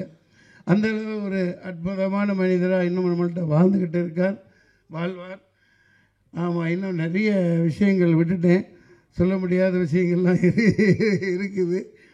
கேப்டன் பிரபாகரன் மீண்டும் இவர் இயக்குனர் மிகப்பெரிய அளவில் ஆர்கே செல்வனியம் அவர்கள் இயக்கணும். வாய்ப்புக்கு நன்றி கூறி விடைபெறுகிறேன். நன்றி, வணக்கம். நன்றி சார். திரு விஜய பிரபாகர் அவர்கள் பேசுவதற்கு முன்பாக திரு ஆர்கே செல்வமணி அவர்களை ஏற்புரை வழங்குவதற்காக அன்புடன் அழைக்கிறேன். அனைவருக்கும் வணக்கம். ரொம்ப நேரமானதால் நான் கொஞ்சம் சுருக்கமாக சொல்லிடுறேன். ஏன்னா இருந்தாலும் சின்ன சின்ன விஷயங்கள் நான் பகிர்ந்துக்கணும். இந்த கேப்டன் பிரபாகரனை உருவாக்க காரணமாக இருந்த காரணகர்த்தாக்கள் ஆசை இப்ராஹிம் ராவுத்தர், திரு கேப்டன் விஜயகாந்த் அவர்கள். இந்த 2 பேரும் தான் இந்த படத்தை உருவாக்குறதுக்கு காரணமாக இருந்தாங்க. புலன் விசாரணைக்கு பின்னர் நான் ஜிவி சார் படம் பண்ணுறாமல் இருந்தது. ராவுத்தர் கூப்பிட்டாரு, செல்வமணி நீ அடுத்த அண்ணன் படத்தை பண்ணணுன்னு. ஓகே, நானும் ஓகே. என்ன எனக்கு வந்து எங்கள் அப்பா அம்மா ஒரு 100 ரூபா என்னை நம்பி செலவு பண்ண முடியாத ஒரு காலகட்டத்தில் என்னை நம்பி 1 கோடி ரூபாயில் புலன் விசாரணை படம் பண்ணவங்க ராவுத்தரும் விஜயகாந்த் சாரும். ஸோ அது அடுத்து யார் பணம் எனக்கு பெருசு இல்லை. என்னை வளர்த்து ஆளாக்குனா எனக்கு வாழ்க்கையில் எப்படி வந்து என் தாய் தந்தை முக்கியமோ அது மாதிரி திரைப்படத்துறையில் என்னோடய பெற்றோர் வந்து ஆசை இப்ராஹிம் ராவுத்தரும் விஜயகாந்த் சார் தான். அதனால் வந்து எனக்கு இது வரைக்கும் எனக்கு எந்த விதமான வருத்தமும் இல்லை. ஐயோ பணம் போச்சு படம் போச்சு அது எதை பற்றியும் நான் கவலைப்படுறதில்ல. அவங்க தான் என்னோடய வாழ்க்கையில் ரொம்ப முக்கியமானவங்க. அதுக்கப்புறம் இந்த படத்தை 94வது படமாக தான் நாங்கள் ஆரம்பிக்கிறோம். 95, 96 படம் வரும்போது நான் இந்த சொன்னார் மன்சூர் சொன்னார் இல்லையா, அதனால் நான் சொன்ன நினச்சேன்னா ஷோலே மாதிரி ஒரு படம் பண்ணணும் சார் அப்படின்னு சொன்னோம். அதுக்காக ஏறக்குறைய 4 மாதங்கள் வந்து ஒரு ஜிப்சி ஜீப்பு, ஒரு அசிஸ்டன்ட் டைரக்டர், ஒரு ஸ்டில் ஃபோட்டோகிராஃபர், ஒரு மேனேஜர், நான் 4 மாதங்களாக 35,000 கிலோமீட்டர் வந்து இந்தியா முழுக்க கார்லேயே ட்ராவல் பண்ணோம். ஒரு இடமா எங்கே இருக்குன்னு தேடி. அதுக்குள்ளே 2-3 படங்கள் கிராஸ் ஆகி போயிட்டுருக்கு. அப்போ வந்து இப்போது டைமண்ட் பாபுவோட அப்பா வந்து டைமண்ட் பாபா தான் எங்களுக்கு மக்கள் தொடர்பாளர். அப்பா அடிக்கடி வருவார். அப்பா அவர் வந்து ஒரு சஜஷன் சொல்கிறார், சார் நீங்கள் இந்த படத்தை கேப்டனோட 100வது படமாக பண்ணால் நல்லாயிருக்கும், ஏன்னா வந்து பிரம்மாண்டமாக நீங்கள் செலவு பண்ணுறீங்கன்னு. எனக்கு பயம், ஏற்கனவே வந்து 4 மாதம் லேட் ஆகிடுச்சு, அடுத்து படம் பண்ண இது தள்ளி போயிடுச்சுன்னா 1 வருஷம் ஆகிடுமேன்னு ஒரு பயத்தில் எப்படி சார் பண்ணலாம், இல்லை சொல்ல முடியும் நம்ம இருந்து பண்ணலான்னு சொன்னால் நான் சொல்லிட்டு ஓகே சார் எனக்கு ஒன்றும் அர்ஜென்ட் இல்லைன்னு. அப்போது இந்த 94வது படமாக ஆரம்பிக்கப்பட்ட புலன் விசாரணை கேப்டன் பிரபாகரன் 100வது படமாக மாறியது வந்து ஃபிலிம் நியூஸ் ஆனந்த்ங்கிற எங்களுடைய மூத்த சகோதரர்கள் தான். அந்த வாய்ப்பு எனக்கு கிடைச்சது. இப்போது விஜயகாந்த் சார் லைஃப்பில் எனக்கு வந்து ரொம்ப முக்கியமான ஒரு இடம் இருந்துகிட்டே இருக்கும். அவர் கல்யாணத்தப்போ புலன் விசாரணை ரிலீஸ், ஜனவரி 14th வந்து படம் ரிலீஸு, ஜனவரி 30th வந்து ஒரு கல்யாணம். அப்போ ரொம்ப முக்கியமான நாள். நான் ஒரு விழா கல்யாண விருந்துக்கு போகும்போது, கல்யாண ரிசப்ஷனுக்கு போகும்போது இது பயங்கரமான கூட்டம். மதுரையில் வந்து என்னால் நெருங்கவே முடியல. அப்போ என்னை யாருக்குமே தெரியாது இல்லையா. ஆனால் டக்குன்னு வந்து விஜயகாந்த் வந்து அந்த இடத்துலேருந்து ஒரு 4 அடி முன்னாடி வந்து என்னை உள்ளே இழுத்தார். எங்கள் டைரக்டர் போனார். அப்போ என் கையில் இருந்த அந்த சின்ன கிஃப்ட் ஒன்று வாங்கி அது கீழே விழுந்துடுச்சு. Sir gift sir. வாப்பா நீ தான் என்னோட பெரிய கிஃப்ட்டுன்னார். என்னை கூப்பிட்டு பக்கத்தில் நிற்கணும் வச்சுனாரு. இன்னைக்கு வந்து நான் தலை நிமிர்ந்து வந்து இந்த சந்தோஷமாக கொண்டாடுறேன்னா அதுக்கு நீ ஒரு முக்கிய காரணம்ப்பா. ஒருவேளை அந்த படம் சரியாக இல்லாமல் இருந்தால் எல்லாரும் வந்து வேறு மாதிரி பேசியிருப்பாங்க. இன்னைக்கு நான் சந்தோஷமாக இருக்கேன், அதை விட பெரிய சந்தோஷத்தை கிஃப்ட்டை நீ கொடுக்க முடியாதுன்னார். அந்த வகையில் புலன் விசாரணை ஒரு வாழ்க்கையில் முக்கியமான படம். அதுக்கப்புறம் வந்து கேப்டன் பிரபாகரன் படம். இன்றைக்கி நிறைய பேர் வந்து தமிழ் எழுத்துக்காக பேசுகிறவங்க நிறைய பேர் இருக்காங்க. ஆனால் முதலில் தமிழ் சினிமாவிலிருந்து குரல் கொடுத்த முதல் மனிதர் விஜயகாந்த். கேப்டன் விஜயகாந்த் அவர்கள் தான் வந்து எந்த விதமான பிரதிபலனும் இல்லாமல் தமிழ் சினிமாவிலிருந்து குரல் கொடுத்த முதல் மனிதர். அதுக்காக உண்ணாவிரதம் இருந்து போராட்டம் நடத்தி அந்த குரலை வந்து உலகமெங்கும் ஒலிக்க செய்தவர் வந்து விஜயகாந்த் சார். அப்போது இந்த படத்துக்கு என்ன டைட்டில் வைக்கலாம் அப்படின்னு பேசிகிட்டு இருக்கும்போது நிறைய பேசிட்டே இருந்தோம். அப்போ வந்து பிரபாகரன் வச்சா நல்லா இருக்குன்னு சொன்னோன்னே அவர் உடனே சொல்லிட்டார், நல்லா இருக்கு, ஆனால் கொஞ்சம் இதுவாக இருக்குது செல்லுமணி, வேறு ஏதாவது ஆட் பண்ணலாம். யோசிச்சு சார் தளபதி பிரபாகரன் அப்படின்னு சொன்னேன். அப்போ வந்து இப்போ முதல்வராக இருக்கிற இது வந்து அப்போ வந்து தளபதியாக அப்போ தான் புகழ் பெற்றுட்டு வந்துட்டுருக்கார். அப்போ இல்லை செல்லுமணி, நம்ம அவங்களோட நெருக்கமாக இருக்கோம், ஏதோ அவர் பேரை நம்ம எடுத்துக்கிட்ட மாதிரி ஆகிடும் சொல்லுமணி, அதனால் கொஞ்சம் அப்புறம் அப்படியே பேசிட்டு வந்தோம். ஒரு நாள் நான் சொன்னேன், சார் கேப்டன் பிரபாகரன். இமீடியட்டாக ஓகே ஆயிடுச்சு. Captain Prabhakaran okay. அந்த புலன் விசாரணைக்காவது வந்து எங்களுக்கு ரொம்ப டவுட் இருந்துட்டு இந்த படம் ரிலீஸ் ஆகிற வரைக்கும் விஜயகாந்த் சாரோட சொன்னார், செல்லுமணி இதெல்லாம் புரியுமா, தமிழில் யாருக்கு புரியும், புலன் விசாரணை என்னன்னு தெரியாதுன்னு. ஆனால் கேப்டன் பிரபாகரன் சொன்ன உடனே அன்னைக்கே வந்து அந்த படம் ஓகே ஆயிடுச்சு. அதுக்கப்புறம் இவ்வளோ பிரம்மாண்டமான படத்தை தயாரிக்கிறதுக்கு காரணமானதவர் ஒரு ராவுத்தர் தான். என்ன செலவு பண்ணாலும் என்ன கேட்டாலும் அது அனுப்பிச்சிட்டே இருப்பாங்க. அதுபோல் இன்னைக்கு இவர் சொன்னார் பாருங்க, வந்து நம்ம சிவா சார் உண்மையாகவே ரத்தம் சிந்தி இந்த ட்ரைலரில் நீங்கள் பார்த்துருப்பீங்க இல்லையா, ஒரு ஷார்ட் அப்படி தொங்கிட்டே வருவார், ஒரு கையில் கன்று ஒரு கையில், அந்த 20 அடி ஹைட்டில் இருக்குது. அது வரும்போது இது அறுந்துடுச்சு, மேலே ரோப் அறுந்துடுச்சு. 2 கையில் இருந்தால் கூட ஏதாவது கொஞ்சம் மேனேஜ் பண்ணலாம். ஒரு கையில் ரோப்பு ஒரு கையில் கன்று இருக்கும். வந்துட்டு போது அவர் ரோப் எடுத்து அப்படியே கீழே விழுந்தார். சார் அதுதான் கடவுள் புண்ணியம் சார். இங்கே வந்து ஒரு ராக்கு பக்கத்தில் வந்து ஒரு புதர் மேலே விழுந்தார். ராக்கு மேலே விழுந்தாருன்னா அவர் வேறு மாதிரி ஆயிருக்கும். அவ்வளோ உடனே டக்குன்னு நின்றார். எல்லாமே ஷாக் ஆகிட்டோம். ஒன்று ஓடி வந்தாங்க. அவருக்கு வந்து கீழே புதர் மேலே விழுந்ததில் இந்த பேக் போன் கொஞ்சம் இதுவாகிடுச்சு, பேக்கில் கொஞ்சம் ரொம்ப வலி. எழுந்து நின்று மெதுவாக என் கை மேலே என் தோல் மேலே கை போட்டுக்கிட்டு சொன்னார், செல்லுமணி வேறு ஷார்ட் ஏதோ எடுத்து அவங்க பயந்துருவாங்க, என்னால் நிற்க முடியல அப்படின்னு சொல்லிட்டு ஏதாவது க்ளோஸ்அப் மட்டும் எடுனார். உடனே நான் வந்து ஒரு க்ளோஸ்அப் எடுத்துகிட்டு சார் அப்புறம் இவர்கிட்ட ஸ்டன் மாஸ்டர்கிட்ட, இல்லை சார் கொஞ்சம் எனக்கு வேறு ஒர்க் இருக்குது, நீங்கள் அப்புறம் எடுத்துக்கலாம் சார் அப்படின்னு விஜயகாந்த் சிஸ்டர் நான் கொஞ்சம் ஓவர் பவர் பண்ணுற மாதிரி ஒரு சின்ன ட்ராமா பண்ணி அமிச்சோம். ஏன்னா அவர் எதுக்கு சொன்னார்னா, இல்லை செல்லுமணி எனக்கு அடிபட்டதுன்னு நினச்சா அப்புறம் ஸ்டன் மாஸ்டர் ஷார்ட் எடுக்க மாட்டாங்க, பயப்படுவாங்க, அப்போது வந்து நாளையிலேருந்தே வந்து வேறு மாதிரி எடுப்பாங்க, அதனால் அடிபட்டது வெளியே யாரும் சொல்லக்கூடாதுன்னார். அப்போது எவ்வளோ ஒளி தனக்குள்ளே இருந்தால் கூட அதை யாருக்குமே வெளியே காமிச்சிக்காமல் அந்த ப்ராடக்ட்டும் நல்லா வரணுங்கிறதுக்காக மிக அதிகமாக பாடுபட்டவர். ஒரு ஷார்ட்டும் நான் இது மாதிரி சொல்லிகிட்டே இருக்கலாம், 1000 வருஷம் நமக்கு டைம் ஆகிடுச்சு. நான் வந்து அந்த படமே மொத்தமாக ஆக்ஷன் தான். அப்போ வந்து இது போல் வந்து ஒரு 150 அடி ஒரு கார்னல் ஒன்று கீழே போயிட்டுருக்கு, 60 அடி ஹைட்டில் போயிட்டுருக்கு. இந்த மரத்துலையும் அந்த மரத்துலையும் கயிறு கட்டிட்டு கீழே ஒரு கயிறு மேலே ஒரு கயிறு ஒரு 6 அடி ஆளுக்கு வச்சுட்டு மேலே இப்படி கை பிடிச்சிட்டு வர மாதிரி ஒரு இது பண்ணி எல்லாம் டெவலப் பண்ணி, ஸ்டன் மாஸ்டர் வேறு வரல, கொஞ்சம் லேட் ஆகிடுச்சு. அதை நாங்களே பண்ணலாம், சரி இது சாங்க சீன் தானேன்னு சொல்லிட்டு நாங்கள் ரெடி பண்ணிட்டோம். போகும்போது ஆள்லாம் ஏற்றி எல்லாம் ரெடி பண்ணிட்டு போனோம், எல்லாம் செக் பண்ணி வெரிஃபை பண்ணி போனோம், எல்லாம் கரெக்டாக இருந்தது. அப்புறம் போகும்போது நாங்கள் ஒரு ஆளை வச்சு போனோம். இப்போ 6 பேர் அந்த கமாண்டர்ஸ் போகும்போது அது சென்டருக்கு போகும்போது கயிறு தொங்க ஆரம்பிச்சிச்சு. ஏன்னா இப்போ வந்து இன்னும் 6 ஒருத்தர் இருக்கும்போது கயிறு ஸ்ட்ராங்காக இருந்தது, 6 பேர் இருக்கும்போது கீழே நிற்கிற கயிறு வந்து கீழே இறங்கிடுச்சு. இறங்கினா மேலே இருக்கிற கயிறு அவங்களால பிடிக்க முடியல, ஈஸியாக பிடிக்க முடியல, அதில் தொங்க வேண்டியதாக இருக்குது. அப்போது சென்ட்ரல் நிற்கிறாங்க, இப்படி வந்தாலும் 75 அடி, அப்படி போனாலும் 75 அடி. சார் அவர் இறங்கி வந்து நிற்கும்போது இந்த கை ஒரு பிஞ்சு கையில் அப்படியே ரத்தம் அப்படியே ஊற்று சார். பரவாயில்ல செல்வனே, பரவாயில்ல பார்த்துக்கலாம் அப்படின்னு. இது மாதிரி அந்த படம் முழுக்க ரத்தம் சிந்தி அவர் ஒர்க் பண்ணார். அந்த உழைப்பு தான் இன்றைக்கி 35 வருஷம் கழிச்சா கூட இந்த படத்தை மாதிரி இன்னொரு படம் எடுக்க முடியாதுங்கிறது காரணம் அன்னைக்கு விஜயகாந்த் சாரோட உழைப்பு. அது மாதிரி மன்சூர், இதை வந்து நான் ஷோலே தான் வந்து என்னோட அடுத்து எடுக்கணும்னு வந்து என்னை அதிகமாக இன்ஃப்ளூயன்ஸ் படம் ஷோலே தான். ஷோலே மாதிரி ஒரு படம் எடுக்கணும்னு தான் நான் முடிவு பண்ணேன்.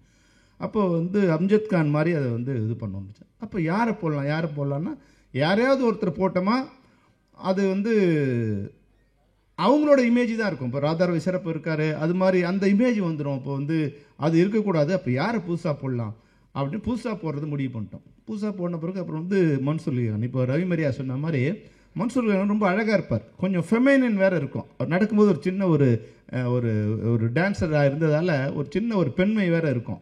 அது மீசை வேறு அவருக்கு இருக்காது. மீசை கொஞ்சம் கொஞ்சம் அங்கங்கே இருக்கும். அது முடி வேறு கொஞ்சம் லென்த்தாக வச்சுருப்பார். அது கொஞ்சம் சரியா இல்லையேன்னு. சரி, அப்போ கரிகாலன் என்னோட சின்ன இதில் ஃபில்ம் இன்ஸ்டியூட்டில் படித்தார். அவர் ரொம்ப நல்லா பர்ஃபெக்டாக அப்படியே வீரப்பன் மாதிரி அந்த கெட்டப்லாம் போட்டு அழகாக இருந்தார். அப்புறம் இன்னொருத்தர் 3 பேருக்கு போட்டு எடுத்துடலான்னு முதல்ல நான் கரிகாலன் வச்சு தான் 2 நாள் ஷூட் பண்ணேன். கரிகாலன் வந்து அப்பியரன்ஸ் ரொம்ப நல்லா இருந்தது, பியூட்டிஃபுல்லாக இருந்தது. ஆனால் அவருக்கு வந்து அந்த கான்ஷியஸ் அந்த இது வரல. அப்புறம் இவருக்கு வந்து நம்ம மன்சூர் அலிகானுக்கு வந்து அந்த காஸ்டியூமை போட்டுட்டு கண்ணில் வந்து சொல்லிட்டு இருந்தாருலாம் சுத்த விட்டுட்டோம்னு எனக்கு மைண்டில் செட் ஆகல.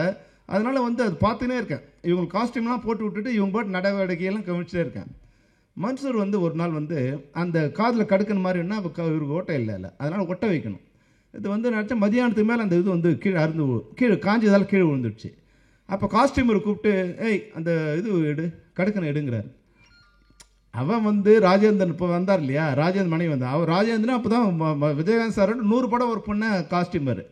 அவன் வந்து விஜயகாந்த் சாருக்கே சரியாக இது பண்ண மாட்டான். இவர் எப்படி மதிப்பாவன்? யோ நீ ஏற்றா அப்படின்னா பல்லார்னு ஒரு அரசு அறிவன். யார்கிட்ட பேசுகிறேன்? நான் வீரப்பங்கிட்ட பேசுகிறேன்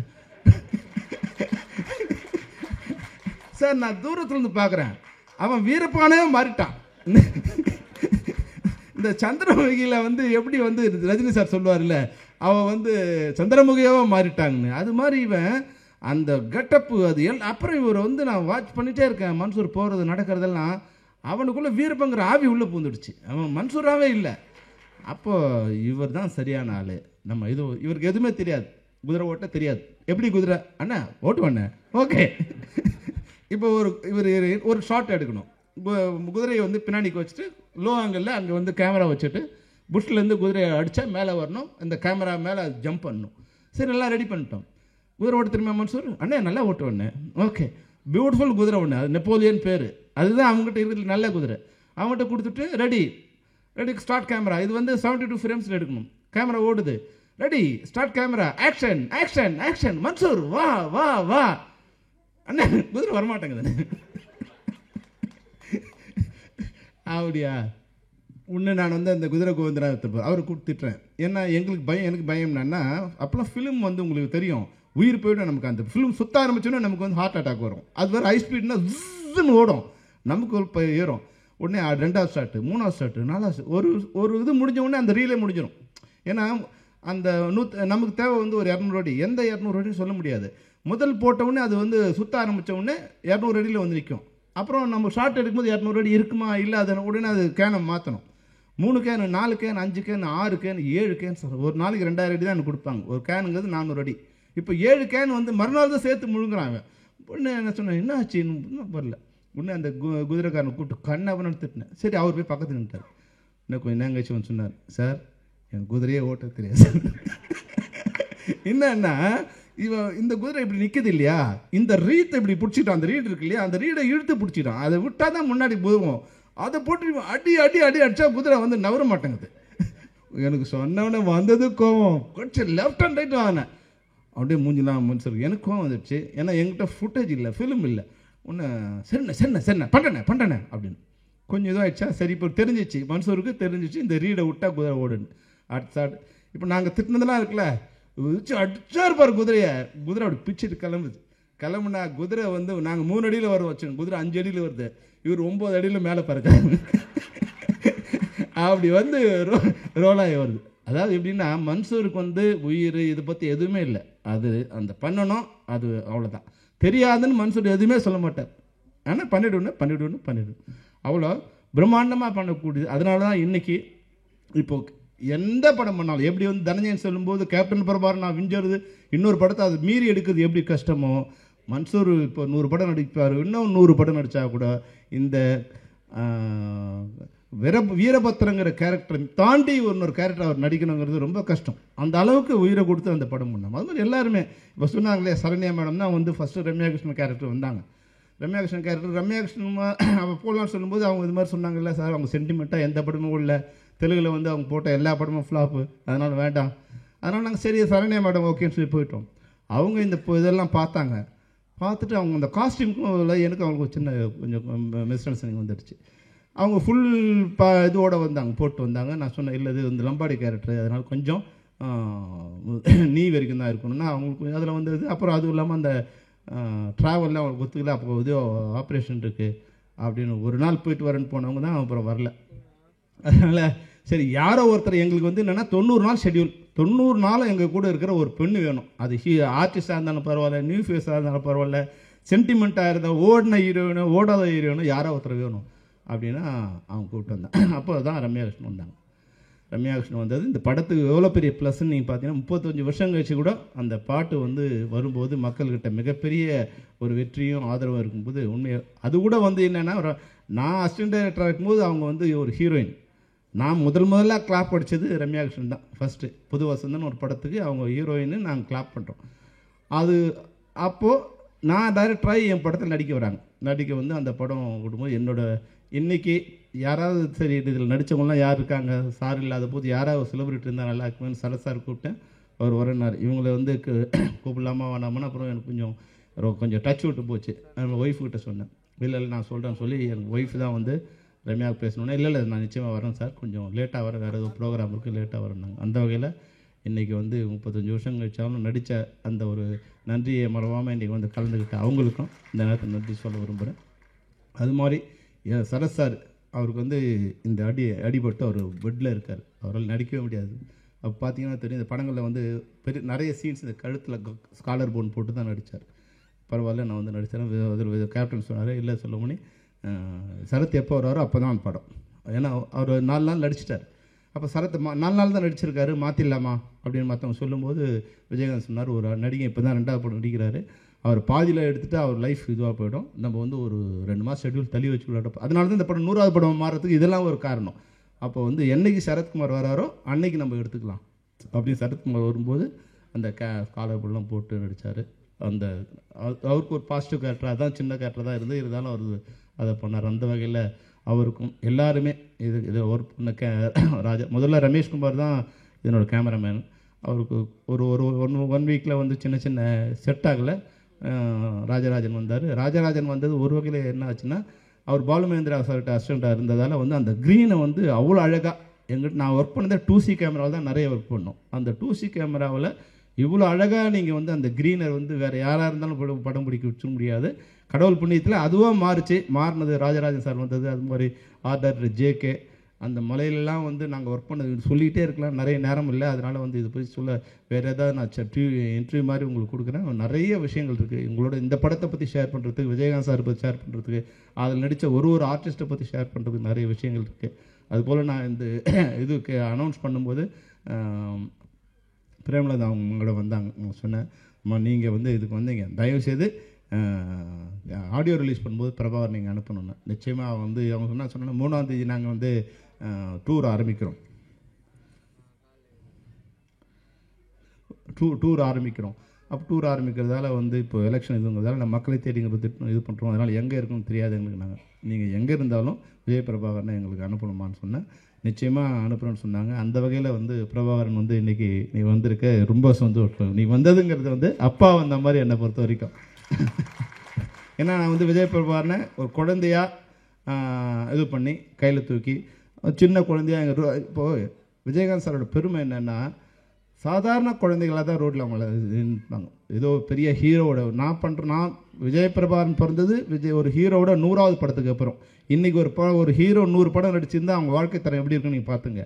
ஆனால் அன்னைக்கு வந்து வெறும் கண்ணமங்கல் தெருவில் வந்து பிரபாகரனும் சண்முக பாண்டியனும் ஒரு கிரிக்கெட் பேட்டை வச்சுட்டு ரோட்டில் வந்து ஸ்டம்பு வச்சுட்டு விளையாடிட்டு இருப்பாங்க. அந்த மாதிரி சின்ன சாதாரண நடுத்தர வர்க்கத்தில் இருக்கிற மக்கள் வாழ்ந்த மாதிரி தான் இன்றைக்கி நீங்கள் வந்து, அதனால தான் இன்றைக்கி வந்து எந்த சோதனை வந்தாலும் நீ வந்து அதை தாங்கி நிற்கிறதுக்கு அப்பா அது கொடுத்த அந்த ட்ரைனிங் தான் உனக்கு வந்து இது.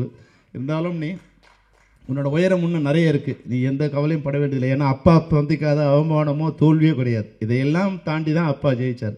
ஆனால் நீ வந்து உண்மையாகவே எனக்கு ஒரு வகையில் என்ன சந்தோஷம்னா, நீ வெற்றி கோட்டை பக்கத்தில் வந்து நின்றுட்ட. ஒரு 4000-5000 ஓட்டுங்கிறது வந்து சாதாரண விஷயம் கிடையாது. நீ வந்து எங்கேயோ விருதுநகரில் போய் நின்று வந்து லட்சக்கணக்கான ஓட்டு நீ வாங்க முடியும்னா நிச்சயமாக அது சாதாரண விஷயம் கிடையாது. அது வந்து உன்னோட வெற்றி கூட வந்து தடுக்கப்பட்ட வெற்றி, மறுக்கப்பட்ட வெற்றியை தவிர அது வந்து நியாயமான தோல்வி கிடையாது. அது வந்து அதனால் வந்து உன்னை வந்து நிச்சயமாக இந்த வெற்றி வந்து சேரும். அதுக்கு வந்து நாங்கள் ஏதாவது ஒரு கட்சியெல்லாம் தாண்டி நாங்கள் கூட அப்பாவுக்கு வந்து இது நிற்கும்போது நாங்கள் எல்லோரும் போனோம். என்ன நாங்கள் கட்சியெல்லாம் இல்லை, விஜயகாந்த் சார் நிற்கிறாரு, நாங்கள் அவங்களுக்கு பிரச்சாரம் பண்ணுவோம். நாங்கள் வந்து எங்களோட அனுபவத்தை சொல்லுவோம். நீங்கள் வந்து விஜயகாந்த் ஒரு நல்ல மனிதர், அவரோட நல்ல குணத்தை நாங்கள் சொல்லுவோம், வேறு பற்றி நாங்கள் சொல்ல போதில்லைன்னு சொன்னோம். அது மாதிரி எங்களால் வந்து உங்களுடைய இதுக்கு வந்து ஒரு சின்ன ஒரு அணில் மாதிரி இருக்குன்னா நாங்கள் ஏதாவது வகையில் நன்றி கடன் பண்ணணும் அப்பாவுக்கு. நான் ஏறக்குறைய மற்றவங்களாம் வந்து நான் 100 படம் நடந்த பிறகு இப்போ ஹீரோஸ் என்னன்னு நினைக்கிறாங்க பாருங்கள். ஹீரோஸு இப்போது உலக அழகி வேணும், உலகத்தின் மிகச்சிறந்த கேமராமேன் வேணும், ஃபாரின்லேருந்து மேக்கப் மேன் வேணும், பெரிய பட்ஜெட்டில் கதை சொல்லும்போதே 100 கோடி கதை இருக்கான்னு கேட்கணும். இது எல்லாம் விஜயகாந்த் சார் சொல்லும்போது அவரை நம்பி ஒருவர் கதை ஏதோ உதவி பண்ணணும்னு நினச்சாருன்னா அதை கூட கேட்க மாட்டார். சரி ஓகே 10 நாள் வேணுமா ஏதோ பண்ணிக்க. அது மாதிரி மிகச்சிறந்த மனிதர், எதை பற்றியுமே கவலைப்படையாத, மனிதர்களுக்கு நல்லது பண்ணுங்கிற ஒரே ஒரு நோக்கத்தோடு வாழ்ந்த உன்னதமான தலைவர் வந்து உங்கள் அப்பா. நான் வந்து பெருமைக்காக சொல்லலை, ஏன்னா இப்போ அவரை பற்றி பாராட்டி எங்களுக்கு ஆகப்போதில்லை. அவர் இருக்கும்போது சொன்னால் கூட பரவாயில்ல, இல்லாதப்போ சொல்கிறோம்னா அந்த கில்ட்டி எங்களுக்கு இருந்துகிட்டே இருக்குது. இப்போ யாரோ சொன்னாங்க இல்லையா, அவர் வாழும்போது அவரை பற்றி இவ்வளோ யாருக்குமே தெரியல, சும்மா மீம்ஸ் போட்டு கிண்டல் பண்ணிக்கிட்டு. விஜயகாந்த் சாருக்கு ஒரே விஷயம் என்னன்னா, நடிக்க தெரியாது, சினிமாவில் நடிக்க தெரியும், அரசியலில் நடிக்க தெரியாது. அவர் என்னவாக இருந்தாரோ அதையே பொறுத்து பண்ணும்போது அது மற்றவங்களுக்கு கிண்டலாக இருந்தது. மற்றவங்களாம் வந்து ஒளிவு மறைவாக கொஞ்சம் உள் வாழ்க்கை ஒன்று, வெளி வாழ்க்கை ஒன்றுன்னு. விஜயகாந்த் சாருக்கு வந்து அகமும் ஒன்று தான், புறமும் ஒன்று தான். உள்ளே என்ன நினைக்கிறாரோ அதுதான் வெளியே, வெளியே என்ன நினைக்கிறது உள்ள. பல நேரங்கள் வந்து கோவப்படுவார், கோவப்பட்ட அடுத்த வினாடி வந்து சாரி பண்ணுறார், சாரி 100 தடவை கேட்பார். தம்பி செல்லுமணி ஏதாவது பிரச்சனையா? இல்லை சார் ஓகே. அது மாதிரி அவ்வளோ அந்த நல்ல குணம். உண்மையிலே கடவுள்னு ஒரு இருக்காங்கன்னா அது உன்னோட வெற்றியில் தான் அது உண்மையாகும். நீ வெற்றி பெறும்போது தான் கடவுளுங்கிற ஒருத்தர் இருக்கார். தாய் மாதாவ புண்ணியம் வந்து மக்களை சேரும்னா அந்த புண்ணியம் வந்து உங்களுக்கு நூற்றுக்கணக்கான ஜென்மத்துக்கு சேர வேண்டிய புண்ணியம் உங்கள்கிட்ட இருக்குது. அந்த புண்ணியம் வந்து உங்களை வாழ வைக்கும். இந்த இதுக்கு வந்தது நிச்சயமாக இந்த படம் ரிலீஸ் ஆகும்போது மறுபடியும் வந்து விஜயகாந்த் சாருங்கிற வந்து நான் இந்த என்னால் வந்து கிடையாது, அவரோட இதுவை வந்து அவர் போய் இன்னைக்கு தமிழ்நாடு முழுக்க இல்லை வந்து எனக்கு கார்த்திக் வந்து சொன்னார். உண்மையில் இந்த நேரத்தை கார்த்திக் நான் ரொம்ப நன்றி சொல்ல கடப்பட்டேன். கார்த்திக் அவங்க நண்பருக்கும் முதல்ல என்கிட்ட படம் காமிச்சாங்க. எனக்கு வந்து நான் சொன்னேன் இல்லை சார் எனக்கு இன்ட்ரெஸ்ட் இல்லைன்னு சொன்னேன். ஏன்னா வந்து அது எங்கேயும் பிரிண்ட் கிடைக்கல, அந்த இப்போ தமிழ் சினிமாவில் நெகட்டிவ் இல்லை, பிரிண்ட் இல்லை, அப்போ தேடி கண்டுபிடிச்சி கஷ்டமாக இருக்குன்னு சொன்னாங்க. அப்படின்னா வேண்டாம் சார்ன்னு சொல்லிட்டேன். ஆனால் 2 மாதம் கழிச்சு 6 பிரிண்ட்டு. அன்றைக்கி நாங்கள் போடும்போது ஒரு பிரிண்ட்டு 50,000 தான். அப்போ பழைய பிரிண்ட்டு 10,000 தான் கொடுப்பான். இன்றைக்கி ஒரு பிரிண்டோட விலை 5 லட்சம். ஏன்னா அது பிரிண்ட்டே இல்லை எங்கேயும். 6 பிரிண்ட்டை கொண்டு வந்து எங்கிட்ட காமிச்சு ஒரு இதுலேருந்து எதெல்லாம் சிறப்பாக இருக்கோ அதையெல்லாம் கலெக்ட் பண்ணி மறுபடியும் அதை வந்து சிஜி பண்ணி அதிலேருந்து ட்ரான்ஸ்ஃபர் பண்ணி இந்த படத்தை வந்து புது படம் மாதிரியே வந்து பண்ணியிருக்காரு. அந்த வகையில் வந்து எனக்கு அன்றைக்கி எப்படி ஒரு இப்ராஹிம் ராவத்தர் கிடச்சாரோ அது மாதிரி தான் நீங்கள் உருவத்தால் நீங்கள் உருவத்தால் வந்து சின்ன மாதிரி தெரிஞ்சால் கூட இப்ராஹிம் ராவத்தருக்கு இருந்த அதே இது வந்து உங்கள் பிரம்மாண்டம் வந்து உங்கள் மனசில் இருக்குது. எனக்கு ஒரு புண்ணியம் நீங்கள் மறுபடியும் அந்த ரீரிலீஸுக்கு நீங்கள் வந்து சேர்ந்தது. அபு நீங்கள் வந்து மிக உண்மையாகவே ஒரு நல்ல ஆளை தேர்ந்தெடுத்து நீங்கள் இது பண்ணியிருக்கீங்க. எல்லோரும் கேரளாவும் கர்நாடகாவும் இது போன்ற ஒரு சிறந்த டிஸ்ட்ரிபியூட்டர் கொடுத்து அதை நீங்கள் ஒரே நேரத்தில் பண்ணிங்கன்னா நிச்சயமாக வந்து உங்களுக்கு இந்த படத்தின் மூலம் எனக்கு பேர் வரும், உங்களுக்கு பணம் வரும். பேரும் பணமும் உங்களுக்கு வரும். ராவுத்தர் ஃபிலிம்ஸுங்கிற பேர் வந்து இப்போ என்னென்னா அப்பா என்ன சொல்லுவார்னா அந்த பிரம்மாண்டமாக அப்படி போட்டுட்டு செல்லமணி நம்ம இங்கிலீஷ் படம் எடுப்போம் செல்லமணி. அது எங்கள் கெட்ட நேரம். உலகத்தில் நான் பார்த்த நட்புங்கிறது வந்து கோப்பிரிச்செழுந்து பிசுராந்தாயன்னு சொல்லுவாங்க. ஆனால் நான் பார்த்த நட்பு, என்னுடைய ஜென்மத்தில் நான் பார்த்த நட்பு, ஆசை இப்ராஹிம் ஒருத்தர் விஜயகாந்த் நட்பு விட மிகச்சிறந்த நட்பு உலகத்தில் நான் பார்க்கவே இல்லை. அந்த மாதிரியான நட்போடு இருந்த அந்த நட்பில் வந்த இன்றைக்கி 2 பேரும் விஜய பிரபாகரனும் ஆவும் நீங்கள் வந்திருக்கீங்க. இன்னும் உங்கள் அப்பாவை பற்றியும் அவங்க அப்பாவை பற்றி உங்களுக்கு தெரியும், அவங்க நட்பு என்னன்னு தெரியும். நீங்கள் மறுபடியும் அதுபோல் வந்து நண்பர்களாக இருந்து தமிழ் சினிமாவில் அவர் வந்து அரசியலில், நீங்கள் அரசியலில் கேப்டன் ஆகணும், நீங்கள் சினிமாவில் கேப்டன் ஆகணும். அதுதான் உங்கள் அப்பா அம்மாவுக்கு நீங்கள் உங்கள் அப்பாவுக்கு பண்ணுற நன்றியாக இருக்கும். மறுபடியும் நான் வந்து வேறு பேட்டியில் இது பண்ணுறேன், நிறைய நேரமாச்சு. ஏன்னா பிரபாகரனோட பேச்சு தான் ரொம்ப முக்கியமாக, அதனால தான் நான் வந்து அவரை கடைசியாக பேச வைக்கணும்னு நினச்சேன். அதுவரை இந்த நிகழ்ச்சியில் கலந்த அனைவருக்கும் நன்றி. பிரபாகருக்கும் என்னோட நன்றி, அம்மாவுக்கும் என்னோட நன்றி. நன்றி. கிளைமேக்ஸ் படப்பிடிப்பின் போது பிறந்த பிரபாகரன் அவர்கள் இன்று இத்தனை வருடங்களுக்கு பிறகு கேப்டன் பிரபாகரனை ரீரிலீஸ் செய்வது மிகவும் பொருத்தமான ஒன்று. இந்த படத்தின் அறிவிப்பை ஆடி அமாவாசை அன்று கேப்டன் ஆலயத்தில் அன்னி அவர்கள் முன்னிலையில் பத்திரிகையாளர்கள் சந்திப்பில் இயக்குனர்கள் படைசூழ படத்தின் இயக்குனர் திரு R.K. சிவமணி அவர்கள் இந்த நிகழ்வை சொல்லி பிரபாகரன் அவர்கள் வந்து ரிலீஸ் செய்ய வேண்டும் என்று கோரிக்கை வைத்தார்கள். அது இன்று நிறைவேறி இருக்கிறது. கேப்டன் விஜயகாந்த் அவர்களின் புதல்வன் திரு விஜய பிரபாகரன் அவர்களை சிறப்புரையாற்ற அன்புடன் அழைக்கிறோம்.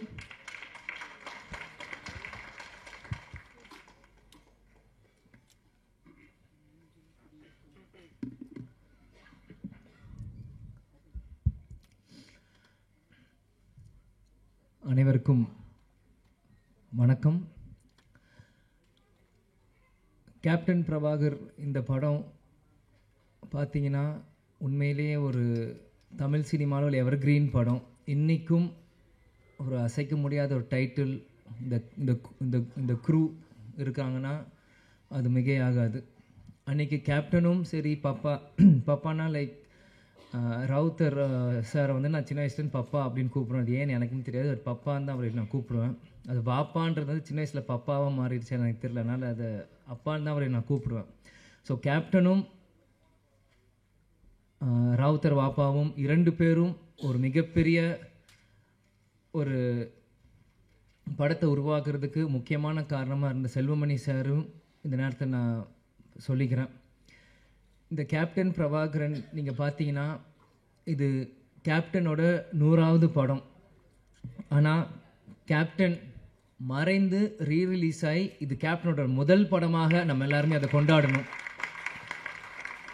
கேப்டன் நடித்தது 156 படம், அதில் 100வது படம் கேப்டன் பிரபாகரன் தான் இது முதல் படம். இதே மாதிரி இன்னும் அவர் நடித்த 150 படத்துக்கு மேலேயும் இனி ஒரு வருஷம் அதை ரீரிலீஸ் பண்ணி இப்போ இருக்க யங்ஸ்டர்ஸ்க்கும் இப்போ இருக்க ஜென்ரேஷன், அது மாதிரி ஜென்சி கிட்ஸ் அப்படின்னு சொல்கிற மாதிரி இப்போ இருக்க ஜென்ரேஷன்ஸ்க்கு அன்றைக்கி கோல்டன் பீரியடில் சினிமா இன்றைக்கி வந்து டிஜிட்டலாக இருக்குது. அன்றைக்கி ரீல் காலத்தில் ரீல்ஸ் செல்வமணி சார் சொன்ன மாதிரி அன்றைக்கி எப்படிலாம் கஷ்டப்பட்டு இந்த மாதிரி ஒரு படைப்பை உருவாக்குனாங்களோ இன்னி இருக்க ஜென்ரேஷன்ஸ்க்கும் ஃபிலிம் இன்ஸ்டியூட் ஸ்டூடெண்ட்ஸ்க்கும் இது ஒரு கேஸ் ஸ்டடி மாதிரி இந்த படங்கள் ரீரிலீஸ் பண்ணும்போது தான் அப்பற்பட்ட 80s 90s அந்த இருக்க டைரக்டர்ஸ் ப்ரொடியூசர்ஸில் எப்படிலாம் கஷ்டப்பட்டு ஒரு படத்தை எடுத்தாங்களோ இப்போ இருக்க யங்ஸ்டர்ஸ்க்கு அது நிச்சயமாக அது புரியும்.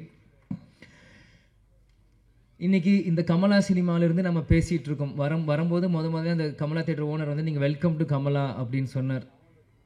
சின்ன வயசுலேருந்து கேப்டன் படங்கள் எத்தனையோ படங்கள் கமலா தேட்டரில் விசில் அடித்து நான் பார்த்துருக்கேன். ஞாபகம் இந்த தேட்டர் எனக்கு கொடுக்குது. பிறகு ராவுத்தர் பப்பாவும் கேப்டனும் எப்படிலாம் ஒரு ஃப்ரெண்ட்ஷிப்பாக இருந்து பல படங்கள் அவங்க தயாரித்தாங்க. அதில் 60-70% எல்லாமே மிகப்பெரிய ஒரு ஹிட் அந்த படங்கள் எல்லாமே. அதே மாதிரி பார்த்தீங்கன்னா கேப்டன் பிரபாகர் டெக்னீஷியன்ஸ் அப்படின்னு பார்த்தீங்கன்னா இன்றைக்கி இவங்க எல்லாருமே சினிமாவின் ஜாம்பவான்களாக இருக்காங்க. நம்ம எல்லாருமே ஒரு டைம் ட்ராவல் பண்ணி ஒரு 34 இயர்ஸ் முன்னாடி போவோம். இன்றைக்கி எப்படி அவங்களாம் அன்றைக்கி இருந்திருப்பாங்களோ இன்றைக்கி அதே வேகத்தை அதே உத்வேகத்தோடு தான் ஒவ்வொருத்தங்க பேசும்போது அவங்க நான் கண்ணிலையும் அவங்க இதில் நான் பார்த்தேன். இன்றைக்கி ஏன்னா இந்த படத்தோட ஃபைட் மாஸ்டர் சுப்ரசூரியன் சாராக இருக்கட்டும், கேமராமேன் ராஜராஜன் சாராக இருக்கட்டும், ஏன்னா எல்லாருமே எனக்கு சின்ன வயசுலேருந்து எனக்கு பரிச்சயம். எனக்கு எல்லாருமே தெரியும். கேப்டன் இங்கே இருக்க ஒவ்வொருத்தரும் மேடையில் இருக்காங்க. இந்த படத்துக்காக உழைச்ச ஒவ்வொருத்தையும் கேப்டன் எப்படியெல்லாம் அவங்கள வந்து இன்றைக்கி இவங்க எல்லாருமே கேப்டனை பற்றி புகழ்ந்து பேசுகிறாங்க. ஆனால் கேப்டன் ஒவ்வொரு நாள் ஷூட்டிங் முடித்து ஒவ்வொரு ஷார்ட்ல இருந்தும் இன்றைக்கி எப்படி ஃபைட் நடந்து எங்களை எல்லாருமே கூப்பிட்டு எங்களுக்கு சொல்லுவார், அப்பா எப்படிலாம் இந்த படத்தை நாங்கள் பண்ணியிருக்கோம். ஏன்னா இன்றைக்கி மன்சூர் அலி சார் அண்ணன் சாராக இருக்கட்டும், இன்றைக்கி செல்வமணி சாராக இருக்கட்டும், லைக்கத் அலி அண்ணன் சாராக இருக்கட்டும், எல்லாருமே இன்றைக்கி என்னென்ன பேசுகிறாங்களோ இது எல்லாமே எனக்கு தெரியும். ஏன் இதை நான் சொல்கிறேன்னா, அப்பா வந்து இது ஒன்றுமே எங்கள்கிட்ட வந்து சின்ன வயசில் எங்களுக்கு வந்து ஷேர் பண்ணுவார். எல்லாமே இன்றைக்கி ஷூட்டிங்கில் என்ன நடக்குது, இன்றைக்கி எப்படி அந்த ஷார்ட் இன்றைக்கி எப்படி நடந்தது அப்படின்ட்டு. ஸோ இது எனக்கு வந்து ஒரு டைம் ட்ராவல் ஆன மாதிரி தான் எனக்கு இருக்குது. இன்றைக்கி ஒரு 30 வயசு மேலே எனக்கு வந்து நான் பேசுகிறப்போ, அன்றைக்கி நான் குழந்தையாக இருந்தப்போ எனக்கு என்னெல்லாம் இந்த படத்துக்கு பண்ணாங்களோ எல்லாமே எனக்கு வந்து டைம் ட்ராவல் இருக்கிற மாதிரி இன்றைக்கி இருக்குது. அன்றைக்கி இருந்த இளைஞர்கள் இன்றைக்கி ஜாம்பவான்களாக இருக்காங்க. இந்த பொறுப்பு இன்றைக்கி இருக்க இளைஞர்களுக்கு நம்ம வந்து இந்த படத்தை நம்ம தூக்கி கொண்டாடணும். இது நம்மளோட பொறுப்பு. ஏன்னா இப்படி இருக்கும்போது தான் இந்த மாதிரி பல படைப்புகள் இன்றைக்கி இருக்க யங்ஸ்டர்ஸ் பார்க்க முடியாத படங்கள் இன்றைக்கி திரும்பி வரும். இன்றைக்கி பார்த்தீங்கன்னா, ஏன் இதை சொல்கிறேன்னா, நம்ம டெக்னீஷியன்ஸ், நம்ம மேக்கப் மேன் ராஜவனா இருக்கட்டும், இன்றைக்கி நம்மளோட இல்லை நம்மளோட ராஜேந்திரன் காஸ்டியூமர் அவராக இருக்கட்டும், எல்லாருமே கேப்டனை ஒவ்வொரு விதமாக ரசித்து தான் இன்றைக்கி கேப்டனாக இன்றைக்கி ஒரு 150 படம் பண்ணியிருக்காங்கன்னா, இங்கே இருக்க ஒவ்வொருத்துக்குமான ஒரு எல்லாரும் கடமையிலும் பொறுப்பும் இருக்குது. இன்றைக்கி நீங்கள் பார்த்தீங்கன்னா, இன்றைக்கி ரம்யா கிருஷ்ணன் மேடமாக இருக்கட்டும், இன்றைக்கி அந்த ஆட்டமாக தேரோட்டம் இன்றைக்கும் அவங்க நடந்து வரும்போது நாங்கள் பார்த்தேன். எனக்கு அவங்க நடந்து வரும்போதே எனக்கு அந்த பாட்டு மைண்டில் எனக்கு அடிக்க ஆரம்பிச்சிருச்சு. அந்த இளையராஜா சார் மியூசிக் அப்படின்னு அவங்க நடந்து வர மாதிரியே தான் எனக்கு அது இருந்தது. இன்றைக்கி சரத் சார் இன்றைக்கி வந்து சுப்ரீம் ஸ்டாராக இருக்கும்போது, இந்த படத்தில் இருக்கும்போது நான் அப்படியே அன்றைக்கி அங்கே கனெக்ட் பண்ணுறேன். அன்றைக்கி எவ்வளோ இளமையாக ஒரு மிஸ்டர் மெட்ராஸ் அப்படின்னு டைட்டில் எடுத்து அந்த படத்தை ஆரம்பிச்சிருக்கும் போது சரத் சார் இந்த படத்துக்கு எவ்வளோலாம் கஷ்டப்பட்டுருப்பார். செல்வமணி சார் சொன்ன கழுத்தில் உடஞ்சிருந்து இது ப்ராப்ளம் இருந்தது. இந்த மாதிரி பல விஷயங்கள் இவங்க பண்ணியிருக்காங்க. அதே மாதிரி மன்சூர் அலிகான் அண்ணா வந்து அவர் வந்து நான் சின்ன வயசுலேருந்து அவரோட நான் எந்த ஷூட்டிங் போனாலும் என்னை தூக்கி வச்சு விளையாடுவார், கொண்டு வர. கேப்டன் ஷூட்டிங் முடிச்சோன்னாலே சண்டை போடுவார். அவருக்கு தெரிஞ்ச விளையாட்டு எல்லாமே ஃபைட்டு தான். அதுக்கு பிறகு ஒரு சண்டை அப்படின்னா ஒரு மன்சூர் அலிகான் அவரோட தான். ஏன் இதை நான் சொல்கிறேன்னா, ஷூட்டிங் தாயகம் அப்படின்னு ஒரு படத்தில் போகிறப்போ இவ்வளோ பெரிய மூக்கு இப்படி வச்சுட்டு குண்டு மணாலியில் பின்னாடி வந்து பயமுறுத்துறது, எங்களை தூக்கிட்டு போகிறது, அவங்களோட டாட்டர்ஸ் ரூபியாக இருக்கட்டும், இந்த மாதிரி எத்தனையோ பேர் அவங்களோட சின்ன வயசில் நாங்கள் பழகி இருக்கோம். அவன் கேப்டன் பிரபாகர் அப்படின்னு பண்ணும்போது என்னைக்கு கேப்டன் அவரை உருவாக்குனாரோ, கேப்டன் மறைந்த அந்த டிசம்பர் 28 கேப்டன் காலடியிலே கடைசி வரைக்கும் இருந்து கேப்டன் இருந்து சேர்ந்த ஒரு நல்ல உள்ளம்தான் மன்சூர் அலிகான் அவர்கள். இந்த மாதிரி இது வந்து எனக்கு வந்து இது வந்து ஒரு படத்துக்காக நான் வந்து பேசுகிறனோ இல்லை இவங்க டெக்னீஷியன்ஸ் அவங்களுக்கு முன்னாடி பேசுகிறோம் எனக்கு இல்லை. இவங்க எல்லாருமே எனக்கு ஒரு ஃபேமிலி மாதிரி தான் எனக்கு தெரியுறாங்க. ஏன்னா செல்வமணி சார் அவர் சொன்ன மாதிரி அவர் எப்பயுமே அவர் காரில் வருவார், அவர் வீட்டுக்கு போவார், ஹாய் சொல்லுவார், ஹலோ அங்கிள் நாங்கள் சொல்லுவோம், நாங்கள் விளையாடிட்டு இருப்போம். சிவா சாராக இருக்கட்டும், இது யாராக இருக்கட்டும், நாங்கள் சின்ன வயசுலேருந்து அவங்கள சுற்றி தான் நாங்கள் வளர்ந்துருக்கோம்.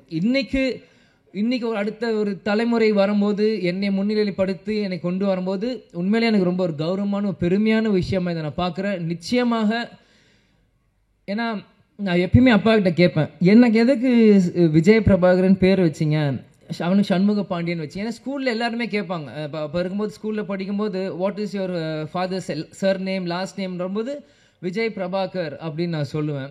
விஜயகாந்த் எதுக்கு உங்களுக்கு காந்த்னு வைக்கல, பிரபாகர்னு வச்சிங்க அப்படின்னு எல்லாரும் கேட்பாங்க. அப்போ நான் சின்ன பையனும் அப்பாட்ட போய் கேட்டேன், எதுக்குப்பா எனக்கு விஜய் பிரபாகரன் பேர் வச்சிங்க அப்படின்னு சொல்லும்போது, இந்த படத்தோட 100வது படம் எடுக்கிறப்போ நீ பிறந்த பிறகு இலங்கை விடுதலை புலி பிரபாகர் அவர் நினைவாக உனக்கு நான் இந்த பேரை வச்சேன் அப்படின்னாரு. ஆனால் இந்த பேர் உனக்கு இப்போ வச்சது உனக்கு புரியாது, நான் நாளைக்கு இல்லைனாலும் இந்த பேர் பேர் சொல்லி உன்னை உயர்த்தும் அப்படின்னாரு. எனக்கு சின்ன வயசாக இருக்கும்போது அது எனக்கு பெருசாக எனக்கு புரியல. ஆனால் இன்னைக்கு இந்த படத்துக்கு வந்து இந்த ஆடியோ லான்ச் முன்னாடி உங்கள்கிட்ட பேசும்போது தான் இந்த செகண்ட் தான் எனக்கு 100% அது வந்து நான் உணர்றேன். ஏன்னா இந்த இப்போ இருக்க ப்ரொடியூசர் நம்ம கார்த்திக் டிஸ்ட்ரிபியூட்டர் வந்து போன வாரம் கட்சி ஆஃபீஸில் என்னை வந்து சந்திச்சு இந்த மாதிரி நீங்கள் கண்டிப்பாக இந்த படத்துக்கு நீங்கள் வரணும் ஆடியோ லான்ச்சுன்றப்போ, அன்றைக்கி செல்வமணி சாரும் கூப்பிட்ருக்காங்க அப்படின்னு எனக்கு வந்து மறுப்பு சொல்ல முடியல. ஏன்னா என்றைக்குமே நான் நோ சொல்ல மாட்டேன். அன்பால் கூப்பிட்டாங்க எங்கே இருந்தாலும் நான் ஓடி வந்துடுவேன். அன்றைக்கி வந்து கண்டிப்பாக வரணும் அப்படின்னு சொல்லியிருந்தாலும் செல்வமணி சாரே சொல்கிறாரு, படத்தோட டைரக்டர் இவர் சொல்லும்போது நம்ம எப்படி பண்ணுறப்போ, ஆனால் உள்ளம் தேடி இல்லம் நாடி அப்படின்னு சுற்றுப்பயணமும் அன்றைக்கி நம்ம தொடங்க ஆரம்பிச்சிட்டோம். தொடங்குறப்போ எப்படி சொல்கிறேன்னு தெரியல. முந்தா நேற்று பார்சாதிங்க ஃபோன் கண்டிப்பாக வரணும் அப்படின்னு சொல்லிட்டாங்க. சரி வரேன் அப்படின்னு சொல்லிடுங்கன்ற. நேற்று திருப்பத்தூரில் பிரச்சாரம் போயிட்டுருக்கோம், பயங்கர மழை, வண்டி வரவே முடியல. என்ன இருந்தாலும் சரி நாளைக்கு பிரச்சாரம் முடிந்து நைட் 10 மணிக்கு மேலே கிளம்பி காலையில் வந்து சேர்ந்து இன்றைக்கி முன்னாடி வந்து நிற்கிறேன். ஏன்னா இதுதான் கேப்டன் எங்களுக்கு கற்றுக் கொடுத்துருக்கிறார். நீ நம்ம குடும்ப விழாவுக்கு போறியோ இல்லையோன்னு கவலை இல்லை, உன்னை அன்பால் கூப்பிட்டா நம்ம கட்சிக்காரங்களும் சரி சினிமாக்காரங்க யார் கூப்பிட்டா அந்த செகண்ட் போய் நிற்கணும்ன்ட்டு ஒரு வார்த்தை கொடுத்துட்டோன்னா அங்கே போய் நிற்கணும். இதுதான் சொல்லுவார், துளசி கூட வாசம் மாறினாலும் மாறும், ஆனால் தவசி புல்ல வார்த்தை மாறக்கூடாதுன்னா அது இது ஒரு முன்னுதாரணம். இதுக்காக இந்த 35 வருஷத்துக்கு பிறகும் இந்த படம் வந்து இங்கே ரிலீஸ் ஆகுதுன்னா கண்டிப்பாக அப்பா எனக்கு அந்த பேர் வச்சிருக்காரு. இந்த படத்தை கொண்டாட இன்னைக்கு லட்சக்கணக்கான தமிழர்கள் இன்னைக்கு உலகம் முழுவதும் இருக்காங்க. இந்த இடத்தில் நான் இன்னைக்கு கேப்டன் இல்லை, அன்னைக்கு நான் பிறந்தேன், ஆனால் இன்னைக்கு அப்பா நம்ம கூட இல்லை. இருந்தாலும் நம்ம அந்த இடத்துல போய் நிற்கணும், கேப்டனுக்கு பதிலாக நம்ம அங்கே போய் இருக்கணும். இந்த படத்தை கேப்டன் இல்லாட்டியும் எங்கள் அப்பாவை இந்த விஜய் பிரபாகர் நான் கொண்டாடணும் இந்த யூனிட்டோட சேர்ந்து இன்னைக்கு நான் வந்து இருக்கேன். அம்மா கூட சொன்னாங்க, எது ஷம்மு தான் சென்னையில் இருக்கா போட்டேன், இல்லை நான் போகிறேன், நான் வரேன்னு சொல்லிட்டு நான் போகிறேன், எவ்வளோ தூரமாக இருந்தாலும் சரி நான் வரேன், முடிச்சுட்டு நாளைக்கு காலை நான் திரும்பியும் வந்து சுற்றுப்பயணம் நான் கலந்துக்கிறேன். ஆனால் இன்னைக்கு மற்ற எந்த படம்னா கூட நான் யோசிச்சிருப்பேன், ஆனால் இந்த டைட்டில் இந்த கேப்டன் பிரபாகருக்கு இந்த விஜய் பிரபாகர் கண்டிப்பாக வரணும், அப்பா இல்லாத நேரத்தில் இந்த விஜய் பிரபாகர் கண்டிப்பாக இங்கே இருக்கணும் அப்படின்னு சொல்லி வந்து இந்த விழாவில் நான் பங்கேற்றதுக்கு எனக்கு உண்மையிலே ரொம்ப சந்தோஷமாகவும் பெருமையாகவும் இருக்குது. நான் வாழ்ந்த இந்த வாழ்க்கைக்கு முதல் பலன் நான் அடைஞ்சிட்டேன் அப்படின்னு தான் நான் நினைக்கிறேன். ஏன்னா சின்ன வயசுலேருந்து எல்லாருமே என்னை வந்து பிரபாகரன் பிரபாகரன் பிரபாகரன்ற போது நீ அந்த படத்தப்போ பிறந்த அப்பாங்க இல்லை இல்லை நான் எமோஷன் ஆகக்கூடாதுன்னு தான் இருக்கேன்.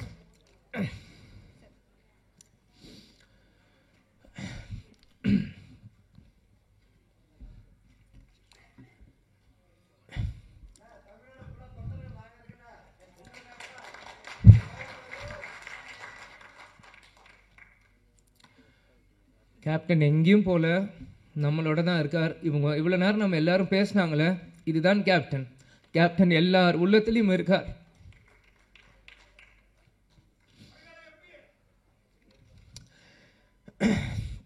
அதெல்லாம் எனக்கு முக்கியம் இல்லை, கடைசி வரைக்கும் நம்ம விஜயகாந்த் பையன்றது எனக்கு தெரியும்.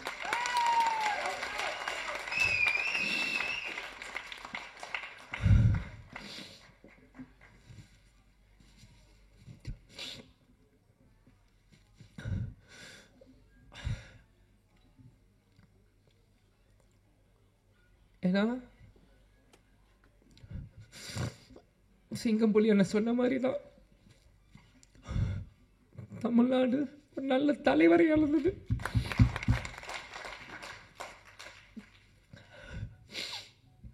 சாரி, ஏன்னா நான் அப்பா இறந்து 1 வருஷம் ஆயிடுச்சு, இன்னும் அழுதுட்டு இருக்காங்க, நிறைய பேர் கிண்டல் பண்ணுறான்.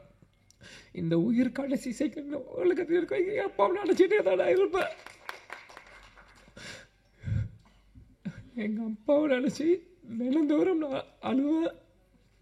அது எந்த அசிங்கமும் இல்லை, எந்த கோலத்தனமும் இல்லை. ஏன்னா நான் தோல்வியை நினச்ச அழுகலை, என்னை சூழ்ச்சியில் தோக்கடிக்கணும்னு அழுகலை. எங்கள் அப்பாவை நினச்சி எங்கள் அப்பாவை மிஸ் பண்ணுறேன், நான் அழுவேன். அதுக்கு எந்த இதுவும் இல்லை. நிச்சயம் கேப்டனோட பிளெஸ்ஸிங் இந்த படத்துக்கு இருக்கும். அங்கே இருக்க ஒவ்வொரு ஃபோட்டோவும் என்னோடய ஸ்கூல் புக்கில் நான் படிக்கும்போது எங்கள் அப்பாவோட ஃபோட்டோ ஒவ்வொருத்தையும் எங்களோட ஒரு நோட்லேயும் எங்கள் அப்பாவோட ஸ்டிக்கர், இந்த படங்கள் நான் வரும்போது இது எல்லாமே நான் பார்த்தேன். கேப்டன் அந்த ட்ரெயின் ஃபைட்டில் அந்த குதிரையில் வந்து அந்த ரெட் கோட்டில் போட்டு சண்டை போடுறதா இருக்கட்டும், குதிரையில் வரதா இருக்கட்டும், ஒன்றும் என்னோட எல்லா 150 படங்கள் நீங்கள் இன்னைக்கு கூட நீங்கள் எந்த படம் ஒரு செகண்ட் இந்த ஒரு சின்ன சீன் காமிச்சிங்கன்னா கூட இது கேப்டனோட எந்த படம் நான் சொல்ல முடியும். ஏன்னா சின்ன வயசுலேருந்து எங்கள் அப்பாவை ரசித்து ரசித்து ரசித்து ரசித்து எனக்குள்ளே ஏற்றிக்கிட்டு இந்த இடத்துல நம்ம நிற்கிறேன்னா கேப்டன் எங்கேயும் இல்லை, நம்ம கூட தான் இருக்கார். கேப்டன் ஒரு மிக சிறந்த தலைவர். அவரோட கொள்கைகளையும் லட்சியத்தையும் வெல்வதற்காக தான் இந்த விஜய் பிரபாகர் இங்கே நான் நிற்கிறேன், எனக்காக இங்கே இல்லை. நிச்சயம் இந்த படம் 100 நாட்கள் மேலே ஓடணும். அதுக்கு அந்த சப்போர்ட் மீடியா பர்சன்ஸும் சரி, தொண்டர்களும் சரி, ரசிகர்களும் சரி, இப்போ இருக்க ஜென்ரேஷன்ஸ் எல்லாருமே இந்த சப்போர்ட் நீங்கள் பண்ணணும்னு நான் கேட்டுக்கிறேன். அதனால் எல்லாருக்கும் நன்றி. சாரி, நான் அழுதுரு கூட சொன்னேன், அழுது மன்னிச்சிக்கோங்க. அதே மாதிரி இவ்வளோ நேரம் மீடியா பர்சன்ஸ் இருந்தீங்க, 11 ஆச்சு. உங்களுக்கும் இந்த நேரத்தில் நன்றியை நான் தெரிவித்துக் கொள்கிறேன். குரூக்கும் நன்றி.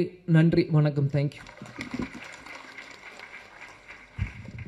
Thank you so much sir. வாழ்த்துக்கள். நன்றியுரை வழங்குவதற்காக ராவுத்தர் ஃபிலிம்ஸ் தயாரிப்பாளர் திரு அபுபக்கர் அவர்களை அன்புடன் அழைக்கிறோம்.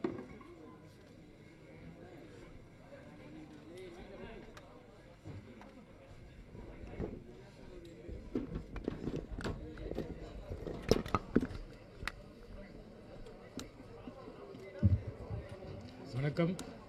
நான் நன்றி உரையை சுருக்கமாக சொல்லிக்கிறேன். இந்த படம் ரிலீஸ் ஆகி 35 வருஷம் ஆயிடுச்சு. ஆனால் இன்றைக்கும் இந்த படத்துக்கு இப்படி ஒரு வரவேற்பு கிடைக்குதுங்கிறதுல நான் ரொம்ப பெருமைப்பட்டுக்கிறேன். இந்த படம் நான் பிறக்கிறதுக்கு முன்னாடி ரிலீஸ் ஆன படம். பட்